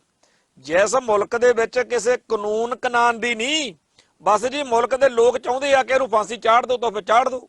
ਇਹ ਤਾਂ ਕਿਸੇ ਖਿਲਾਫ ਵੀ ਮਾਹੌਲ ਬਣਾਇਆ ਜਾ ਸਕਦਾ ਨਾ, ਟੈਲੀਵਿਜ਼ਨ ਆਪਦਾ, ਅਖਬਾਰ ਆਪਦੇ, ਲੰਡੂ ਪੱਤਰਕਾਰ ਜਿੱਥੋਂ ਮਰਜੀ ਜੋ ਮਰਜੀ ਲਿਖਾ ਲਓ। ਜੇਕਰ 10-20 ਪੱਤਰਕਾਰਾਂ ਨੂੰ, ਚੈਨਲਾਂ ਵਾਲਿਆਂ ਨੂੰ ਪੈਸਾ ਚੜਾ ਕੇ ਕਿਸੇ ਬੰਦੇ ਦੇ ਖਿਲਾਫ ਲਗਾਤਾਰ ਲਿਖਣ ਤੇ ਬੋਲਣ ਤੇ ਲਾ ਦੋ, ਫਿਰ ਆਪਣੀ ਸੁੱਖ ਨਾਲ ਜਿਹੜੀ ਜਨਤਾ ਉਹਨੇ ਕਹੀ ਦੇਣਾ ਵੀ ਹਾਂ ਹਾਂ ਜੀ ਇਹਨੂੰ ਛੇਤੀ ਫਾਂਸੀ ਚਾੜੋ। ਤੇ ਫਿਰ ਇਹ ਉਹ ਮੁਲਕ ਵਾ ਜਿੱਥੇ ਤਿਰੰਗੇ ਝੰਡੇ ਲੈ ਕੇ ਜੰਮੂ ਦੇ ਵਿੱਚ ਜਦੋਂ ਉਹ ਆਸੀਆ ਸੀ, ਕੁੜੀ ਆਸਿਫਾ, ਉਹ 5-6 ਸਾਲ ਦੀ ਬੱਚੀ, ਉਹਦੇ ਨਾਲ ਰੇਪ ਹੋਇਆ ਤੇ ਇਹ ਤਿਰੰਗੇ ਝੰਡੇ ਲੈ ਕੇ ਉਹਦੇ ਕਾਤਲਾਂ ਦੇ, ਰੇਪਿਸਟਾਂ ਦੇ, ਬਲਾਤਕਾਰੀਆਂ ਦੇ ਹੱਕ ਵਿੱਚ ਝੰਡੇ ਝੁਲਾ ਰਹੇ ਸੀ। ਆਹ ਸਿਸਟਮ ਆ ਇਹ। ਤੇ ਆਹ ਤੁਹਾਡਾ ਦਿੱਲੀ 'ਚ ਕੀ ਕੁਛ ਹੋ ਕੇ ਹਟਿਆ? ਤਿਰੰਗੇ ਝੰਡੇ ਦੀ ਛਤਰ ਛਾਇਆ ਹੇਠ ਮੁਸਲਮਾਨਾਂ ਦਾ ਘਾਣ। ਤੇ ਹੁਣ ਕਹਿੰਦੇ ਜੀ ਦੰਗੇ ਆ, ਅਖਬਾਰਾਂ ਲਿਖਣ ਲੱਗ ਗਈਆਂ ਵੀ ਦੰਗੇ ਆ। ਦੰਗੇ ਕਾਹਦੇ ਨੇ? ਮੁਸਲਮਾਨਾਂ ਦਾ ਘਾਣ ਸੀ ਉਹ। ਐਵੇਂ 84 ਦੇ ਸਿੱਖਾਂ ਨਾਲ ਹੋਇਆ ਸੀ। ਸੋ ਜਿਹੜੇ ਸਾਡੇ ਆਹ ਬੰਦੇ ਦਹਾਈਆਂ ਦਿੰਦੇ ਰਹਿੰਦੇ ਨੇ ਕਿ ਸਿਸਟਮ 'ਚ ਯਕੀਨ ਰੱਖੋ, ਦੱਸੋ ਤਾਂ ਸਹੀ, 30-30, 35-35 ਸਾਲ ਬੰਦਿਆਂ ਨੂੰ ਅੱਤਵਾਦੀ ਕਹਿ ਕੇ ਅਦਾਲਤਾਂ ਦੇ ਰਾਹੀਂ ਜਲੀਲ ਕਰਕੇ ਲੋਕਾਂ ਦੇ ਵਿੱਚ, ਤੇ ਜਿਹੜੇ ਆ ਬਰੀ ਹੋ ਗਏ ਨੇ, ਫੇਰ ਕਿਹੜਾ ਪੁਲਿਸ ਛੱਡਦੀ ਆ? ਆ ਪੰਜਾਬ ਦੇ ਵਿੱਚ ਇਸ ਟਾਈਮ ਮੇਰੇ ਸਰਕਲ ਦੇ ਵਿੱਚ ਘੱਟੋ ਘੱਟ 200 ਬੰਦਾ ਇਹੋ ਜਿਹਾ ਵਾ ਜਿਨ੍ਹਾਂ ਦੇ ਕੋਲੇ ਤੁਰੇ ਹੀ ਰਹਿੰਦੇ ਨੇ CID ਵਾਲੇ, ਪੁਲਿਸ ਵਾਲੇ। ਉਹ ਵਿਚਾਰੇ ਬਥੇਰਾ ਕਲਪਦੇ ਨੇ ਕਿ ਭਾਈ ਅਸੀਂ ਬਰੀ ਹੋਏ ਆ, ਕੇਸ ਸਾਡੇ ਤੇ ਝੂਠਾ ਬਣਿਆ ਸੀ। ਖੁਦਾ ਮੇਰੇ ਕੋਲੇ ਆ ਜਾਂਦੇ ਨੇ, ਫੋਨ ਕਰ ਲੈਣਗੇ, ਦੱਸੀਦਾ ਵੀ ਭਾਈ ਕੇਸ ਜਿੰਨੇ ਬਣੇ ਸੀ ਸਾਰੇ ਝੂਠੇ ਸੀ ਤੇ ਸਾਰਿਆਂ ਚੋਂ ਬਰੀ ਹੋਏ ਆ। ਕਹਿੰਦੇ ਜੀ ਨਹੀਂ, ਸਾਨੂੰ ਤਾਂ ਉੱਪਰੋਂ ਹੁਕਮ ਆ ਜੀ, ਤੁਹਾਡਾ ਲਿਸਟ 'ਚ ਨਾਂ ਆ, ਲਿਖਾਓ ਤੁਸੀਂ ਕਿੱਥੇ ਰਹਿੰਦੇ ਹੋ, ਕਿਉਂ ਰਹਿੰਦੇ ਹੋ, ਇੱਥੇ ਕਾਹਤੋਂ ਗਏ, ਉੱਥੋਂ ਕਾਹਤੋਂ ਗਏ। ਹੱਦ ਹੋਈ ਪਈ ਆ। ਔਰ ਚਲੋ ਸਾਡੇ ਕੋਲੇ ਬੋਲਣ ਦਾ ਜਾਂ ਆਪਦੀ ਆਵਾਜ਼ ਬੁਲੰਦ ਕਰਨ ਜੋਗਾ, ਮਾੜਾ ਮੋਟਾ ਰੌਲਾ ਰੱਪਾ ਪਾਉਣ ਜੋਗਾ ਹੁਨਰ ਆ। ਜਿਹੜੇ ਵਿਚਾਰੇ ਆਮ ਗਰੀਬ ਕਿਰਤੀ ਲੋਕ ਨੇ ਉਹ ਡਰੇ ਰਹਿੰਦੇ ਨੇ ਵੀ ਕੋਈ ਹੋਰ ਨਵਾਂ ਕੇਸ ਨਾ ਪੈ ਜਾਵੇ। ਸੋ ਇਸ ਮੁਲਕ ਦੇ ਵਿੱਚ ਜ਼ੁਲਮ ਜਿਹੜਾ ਹੋ ਰਿਹਾ ਉਹ ਕੱਲਾ ਇਹ ਨਹੀਂ ਕਿ ਤੁਹਾਨੂੰ ਡਾਂਗਾ ਸੋਟਾਂ ਨਾਲ ਕੁੱਟਿਆ ਜਾਣਾ, ਇੱਕ ਤੁਹਾਡੇ ਮਨ ਦੇ ਉੱਤੇ ਸਦਾ ਲਈ ਦਹਿਸ਼ਤ ਪਾ ਕੇ ਰੱਖਣੀ, ਟੈਰਰ ਪਾ ਕੇ ਰੱਖਣਾ ਕਿ ਲਓ ਜੀ ਤੁਹਾਡਾ ਤੁਸੀਂ ਇਸ ਕਰਕੇ ਨਹੀਂ ਘਰੇ ਬੈਠੇ ਹੈਗੇ ਕਿ ਤੁਸੀਂ ਕੁਝ ਕਰਦੇ ਨਹੀਂ, ਇਸ ਕਰਕੇ ਘਰੇ ਬੈਠੇ ਹੋ ਕਿਉਂਕਿ ਮੇਰੀ ਕਿਰਪਾ, ਮਤਲਬ ਜਿਹੜਾ ਥਾਣੇਦਾਰ ਆ ਨਾ ਜਾਂ DSP ਆ, ਉਹ ਤੁਹਾਡੇ ਮੂਹਰੇ ਇਉਂ ਪੇਸ਼ ਹੁੰਦਾ ਜਿਵੇਂ ਉਹ ਤੁਹਾਡੀ ਜਿਹੜਾ ਤੁਹਾਡੇ ਲਈ ਧਰਮਰਾਜ ਆ। ਉਹ ਜੇ ਉਹ ਚਾਹਵੇ ਤੁਹਾਨੂੰ ਅੰਦਰ ਭੇਜ ਦੇਵੇ ਝੂਠਾ ਸੱਚਾ ਕੇਸ ਬਣਾ ਕੇ, ਤੇ ਜੇ ਉਹ ਚਾਹਵੇ ਤੁਹਾਨੂੰ ਬਾਹਰ ਰੱਖੇ, ਉਹਦੇ ਤੁਸੀਂ ਰਹਿਮੋ ਕਰਨ ਤੇ ਆ। ਤੇ ਇਹ ਸਾਰਾ ਕੁਝ ਕਰਾਉਣ ਵਾਲੇ ਸਿੱਖ ਪੁਲਿਸੀਏ ਨੇ, ਕੋਈ ਹਿੰਦੂ ਜਾਂ ਕੋਈ ਹੋਰ ਨਹੀਂ ਹੈਗਾ। ਸਾਡੇ ਤਾਂ ਸਾਰਾ ਜਿੰਨਾ ਲਹੂ ਪੰਜਾਬ ਦੇ ਵਿੱਚ ਸਾਡਾ ਪੀਤਾ ਸਿੱਖ ਪੁਲਿਸੀਆਂ ਨੇ ਪੀਤਾ ਹੈਗਾ। ਸੋ ਮਾਸੂਮ ਬੇਹੋਸ਼ੇ ਲੋਕਾਂ ਦੇ ਉੱਤੇ ਇਹ ਜਿਹੜਾ ਜ਼ੁਲਮ ਹੋ ਰਿਹਾ, ਇਹਦੇ ਨਾਲ ਸ਼ਾਂਤੀ ਹੋਊਗੀ ਕਿ ਅੱਗ ਭਰੂਗੀ? ਜੇ ਤਾਂ ਸ਼ਾਂਤੀ ਚਾਹੀਦੀ ਆ ਤਾਂ ਫਿਰ ਉਹ ਜਿਹੇ ਆਪਾਂ ਕੰਮ ਕਰੀਏ, ਪਰ ਇੱਥੇ ਹਰ ਬੰਦੇ ਨੂੰ ਜਲੀਲ ਕਰਕੇ, ਝੂਠੇ ਕੇਸ ਵਿੱਚ ਤਸ਼ੱਦਦ ਕਰਕੇ ਤੇ ਜੇਲ੍ਹ ਵਿੱਚ ਤਾੜ ਕੇ ਆਸ ਇਹ ਕਰਨੀ ਕਿ ਲੈ ਜੀ ਹੁਣ ਸ਼ਾਂਤੀ ਨਾਲ ਬਹਿ ਜੀ। ਸ਼ਾਂਤੀ ਨਾਲ ਬੈਠ ਹੁੰਦਾ ਜਦੋਂ ਬੰਦੇ ਤੇ ਜ਼ੁਲਮ ਹੋ ਜਾਂਦਾ ਕੋਈ। ਸੋ ਹਰ ਰੋਜ਼ ਝੂਠੀਆਂ ਕਹਾਣੀਆਂ ਘੜ ਕੇ ਟੈਲੀਵਿਜ਼ਨ ਦੇ ਉੱਤੇ ਫਿਲਮਾਂ ਦੇ ਰਾਹੀਂ, ਨਾਟਕਾਂ ਦੇ ਰਾਹੀਂ ਖਾਸ ਕਮਿਊਨਿਟੀ ਨੂੰ ਟਾਰਗੇਟ ਕਰਨਾ, ਇਹ ਸਾਰਾ ਕੁਝ ਜਿਹੜਾ ਸਿਸਟਮ ਕਰਾਉਣ ਦੀ ਇਜਾਜ਼ਤ ਦਿੰਦਾ, ਇਹ ਸਿਸਟਮ ਦੇ ਵਿੱਚ ਬੰਦਾ ਜਾਵੇ ਤਾਂ ਜਾਵੇ ਕਿੱਧਰ। ਹੁਣ ਸਾਡੇ ਕਈ ਸਿੰਘਾਂ ਨੇ ਤਾਂ ਸੌਖਾ ਹੱਲ ਲੱਭ ਲਿਆ। ਮੇਰੇ ਨਾਲ ਸੀ ਮੁੰਡੇ ਪਰਮਿੰਦਰ ਹੋਣੀ ਅਮਲੋਹ ਤੋਂ ਜਾਂ ਹੋਰ, ਉਹਨਾਂ ਨੇ ਸੌਖਾ, ਉਹ ਕਹਿੰਦੇ ਜੀ ਜਾ ਕੇ ਅਦਾਲਤ 'ਚ ਕਹਿੰਦੇ ਜੀ ਸਾਨੂੰ ਤਾਂ ਜੀ ਜਿਹੜਾ ਕੁਛ ਇਲਜ਼ਾਮ ਸਾਡੇ ਤੇ ਲਾਉਂਦੇ ਆ ਅਸੀਂ ਮੰਨਦੇ ਆ ਜੀ, ਸਾਨੂੰ ਤੁਸੀਂ ਸਜ਼ਾ ਕਰ ਦਿਓ। ਅਦਾਲਤੀ ਸਿਸਟਮ ਦੇ ਵਿੱਚ ਜਦੋਂ ਕੋਈ ਬੰਦਾ ਮੰਨ ਹੀ ਲਵੇ, ਉਹ ਕਹਿੰਦਾ ਚੱਕਰ ਕੀ ਆ, ਕਹਿੰਦਾ ਜੀ ਦੇਖੋ ਇਹਨਾਂ ਨੇ 20-25 ਗਵਾਹ ਰੱਖੇ ਹੋਏ ਨੇ ਤੇ 3.5 ਸਾਲ ਹੋ ਗਏ, ਹਜੇ 7-8 ਕੁ ਭੁਗਤਾਏ ਆ। ਜੇ ਇਹੀ ਸਪੀਡ ਰਹੀ ਤਾਂ ਅੱਜ ਤੋਂ 20 ਸਾਲ ਬਾਅਦ ਸਾਰੇ ਗਵਾਹ ਭੁਗਤੇ ਹੋਣਗੇ ਤੇ ਤੁਸੀਂ ਉਦੋਂ ਕਹੋਗੇ ਵੀ ਜਾਓ ਘਰ ਨੂੰ, ਬਰੀ ਹੋ। ਤੇ ਕੇਸ ਸਾਡੇ ਤੇ ਉਹ ਆ ਜਿਹਦੇ ਵਿੱਚ ਸਾਨੂੰ ਸਾਰਾ ਕੇਸ ਅੰਦਰ ਬਹਿ ਕੇ ਲੜਨਾ ਪੈਣਾ, ਜਿਹੜੀਆਂ ਧਰਾਵਾਂ ਲਾਈਆਂ ਨੇ, ਜ਼ਮਾਨਤ ਤਾਂ ਸਾਡੀ ਹੋਣੀ ਨਹੀਂ। ਤੋਂ ਕੁੱਲ ਮਿਲਾ ਕੇ ਜੇ 20 ਸਾਲ ਬਾਅਦ ਬਰੀ ਹੋਣਾ ਇਹਦੇ ਨਾਲੋਂ ਹੈਗਾ ਸੌਖਾ ਕੰਮ ਵੀ ਸਾਨੂੰ ਹੁਣੇ ਜਿੰਨੀ ਸਾਡੇ ਬਣਦੀ ਆ ਸਾਨੂੰ ਦਿਓ, ਵੱਧ ਤੋਂ ਵੱਧ 5 ਸਾਲ ਕਰੋਗੇ ਤੇ 3.5 ਸਾਲ ਹੋਏ ਨੇ ਤੇ ਜ਼ਮਾਨਤ ਹੋ ਜੂਗੀ, ਆਰਾਮ ਨਾਲ ਘਰ ਜਾਵਾਂਗੇ। ਉਹ ਕਹਿੰਦੇ ਜੀ ਤੁਹਾਨੂੰ ਫਿਰ ਸਰਕਾਰੀ ਨੌਕਰੀ ਨਹੀਂ ਕੋਈ ਮਿਲਣੀ। ਉਹ ਕਹਿੰਦੇ ਹੁਣ ਕਿਹੜਾ ਅਸੀਂ DC ਲੱਗ ਜਾਣਾ, ਹੁਣ ਤਾਂ ਸਾਡੇ ਤੇ ਕੇਸ ਤੁਸੀਂ ਬਣਾ ਚੁੱਕੀ ਆ ਸਰਕਾਰ ਤੇ ਝੂਠਾ ਕੇਸ ਆ, ਇਹ FIR ਸਾਨੂੰ ਹੁਣ ਸਦਾ ਲਈ ਸਾਰੀ ਉਮਰ ਲਈ ਚਵੇੜ ਦਿੱਤੀ ਆ। ਤੋ ਜਿਹੜੀ ਬਣਦੀ ਆ ਸਜ਼ਾ ਸਾਨੂੰ ਕਟਾਓ। ਤੇ ਜਿਹੜੇ ਜੱਜ ਨੇ ਉਹ ਵੀ ਦੇਖ ਲੈਂਦੇ ਆ ਸਾਰਾ ਸਿਸਟਮ ਦਾ ਕਸੂਰ ਆ, ਇਹਨਾਂ ਪੁਲਿਸੀਆਂ ਨੇ ਇਹਨਾਂ ਬੱਚਿਆਂ ਤੇ ਜ਼ੁਲਮ ਕੀਤਾ ਹੋਇਆ ਤੇ ਹੁਣ ਇਹਨਾਂ ਨਿਰਦੋਸ਼ੇ ਬੱਚਿਆਂ ਦਾ ਕਰੀਏ ਤਾਂ ਕਰੀਏ ਕੀ। ਤੇ ਕਈ ਜੱਜ ਫਿਰ ਕਹਿ ਦਿੰਦੇ ਆ ਜਿੰਨੀ ਅੱਜ ਤੱਕ ਤੁਸੀਂ ਜੇਲ੍ਹ ਕਸਟਡੀ ਤੁਹਾਡੀ ਬਣਦੀ ਆ ਕੁੱਲ ਹਿਸਾਬ ਕਿਤਾਬ ਲਾ ਕੇ ਕਹਿੰਦੇ ਚਲੋ ਕੱਟੀ ਕਟਾਈ 'ਚ ਛੱਡ ਦਿੰਦੇ ਆ। ਬੜੇ ਹੀ ਸਾਡੇ ਆਲੇ ਦੁਆਲੇ ਮੇਰੇ ਮਿੱਤਰ ਨੇ ਜਿਨ੍ਹਾਂ ਨੇ ਇਹ ਅੱਖ ਚੱਬਿਆ, ਹੁਣ ਉਹ ਬਣ ਗਏ ਸਜ਼ਾ ਯਾਫਤਾ ਮੁਜਰਮ। ਤੇ ਸਜ਼ਾ ਯਾਫਤਾ ਮੁਜਰਮ ਬਣਨ ਤੋਂ ਬਾਅਦ ਤਾਂ ਫਿਰ ਜਿਹੜੇ CID ਵਾਲੇ ਨੇ, ਪੁਲਿਸ ਵਾਲੇ, ਨੂੰ ਚਾਹ ਹੀ ਚੜ ਜਾਂਦਾ, ਕਿਉਂਕਿ ਸਾਡੇ ਵਰਗਾ ਤਾਂ ਫੇਰ ਆਕੜ ਸਕਦਾ ਵੀ ਅਸੀਂ ਬਰੀ ਹੋਏ ਆ ਸਾਰੇ ਕੇਸਾਂ 'ਚੋਂ। ਉਹਨੂੰ ਕਹਿੰਦੇ ਤੂੰ ਸਜ਼ਾ ਕੱਟ ਕੇ ਆਇਆ, ਉਹ ਕਹਿੰਦਾ ਭਰਾਵਾ ਮੈਂ ਹੁਣ ਕੀ ਕਰਦਾ, ਉੱਥੇ ਅੰਦਰ ਬੈਠੇ ਸੀਗੇ ਤੇ ਕਿੰਨਾ ਕੁ ਟਾਈਮ ਬੈਠੇ ਰਹਿੰਦੇ। ਸੋ ਜਿਹੜੇ ਕੱਟੀ ਕਟਾਈ 'ਚ ਛੱਡੇ ਜਾਂਦੇ ਆ ਉਹ ਵੀ ਨਹੀਂ ਬਖਸ਼ੇ ਜਾਂਦੇ, ਜਿਹੜੇ ਬਰੀ ਹੋ ਜਾਂਦੇ ਆ ਉਹ ਵੀ ਨਹੀਂ ਬਖਸ਼ੇ ਜਾਂਦੇ। ਤੇ ਉਦੋਂ ਹੱਦ ਇਹ ਹੋਈ ਪਈ ਆ ਵੀ ਜਿਹੜੇ ਬੰਦੇ ਆਪਦੀ ਅਦਾਲਤ ਵੱਲੋਂ ਦਿੱਤੀ ਹੋਈ ਸਜ਼ਾ ਭੁਗਤ ਲਈ, ਭਾਈ ਲਾਲ ਸਿੰਘ ਅਕਾਲਗੜ੍ਹ ਮੇਰੇ ਖਿਆਲ 'ਚ 1992 ਦਾ ਅੰਦਰ ਆ, ਸਨ 2008 ਵਿੱਚ ਮੈਂ ਗਿਆ, 2007 'ਚ ਸ਼ਿੰਗਾਰ ਸਿਨੇਮਾ 'ਚ ਬੰਬ ਬਲਾਸਟ ਹੋਇਆ, 8 'ਚ ਮੈਂ ਗਿਆ, ਮੈਂ 10 'ਚ ਬਰੀ ਹੋ ਕੇ ਆ ਗਿਆ।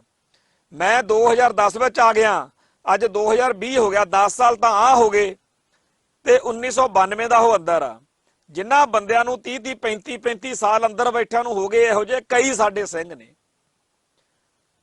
1992 ਦਾ ਅੰਦਰ 25-25 30-30 ਸਾਲ ਕਈ ਦੇਣਾ ਸੌਖਾ। ਜਿਹੜਾ ਨਿਆਣਾ ਉਦੋਂ ਜੰਮਿਆ ਸੀ ਅੱਜ ਉਹ ਵਿਆਹਿਆ ਗਿਆ, ਉਹ 2-4 ਨਿਆਣਿਆਂ ਦਾ ਪਿਓ ਹੋਊਗਾ ਉਹ ਬੱਚਾ ਜਿਹੜਾ ਜਦੋਂ ਇਹ ਬੰਦੇ ਫੜੇ ਗਏ।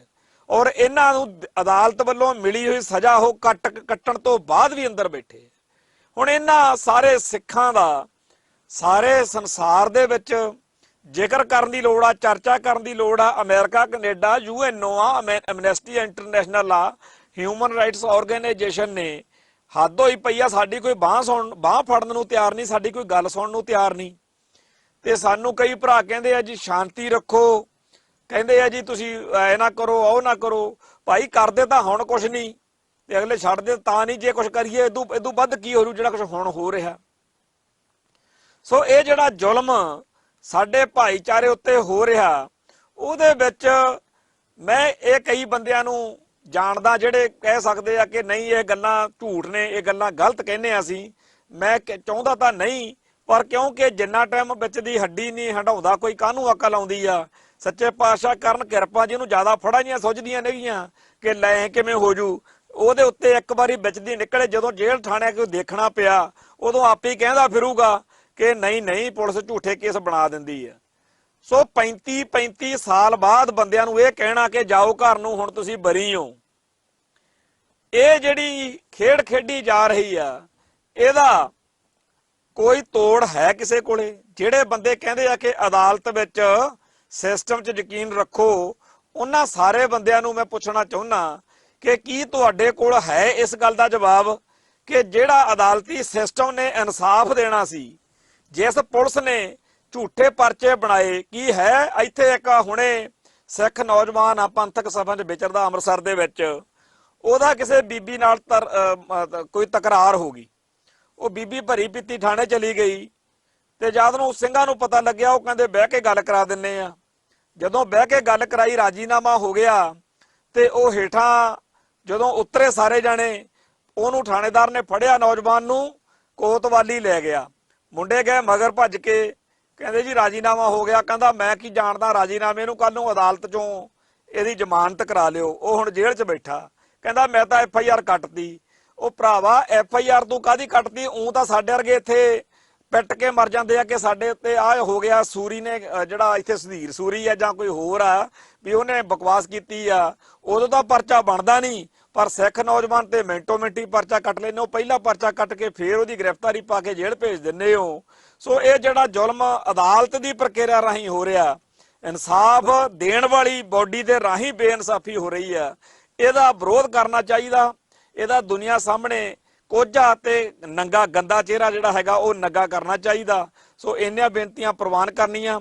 ਕੱਲ ਫੇਰ ਨਵੇਂ ਪ੍ਰੋਗਰਾਮ ਲੈ ਕੇ ਨਵੀਂ ਗੱਲ ਦੇ ਨਾਲ ਮਿਲਾਂਗੇ। ਫਤਿਹ ਅਰਜ ਕਰਦਾ ਜੀ। ਨਾਨਕ ਨਾਮ ਚੜ੍ਹਦੀ ਕਲਾ, ਤੇਰੇ ਭਾਣੇ ਸਰਬੱਤ ਦਾ ਭਲਾ। ਵਾਹਿਗੁਰੂ ਜੀ ਕਾ ਖਾਲਸਾ, ਵਾਹਿਗੁਰੂ ਜੀ ਕੀ ਫਤਿਹ।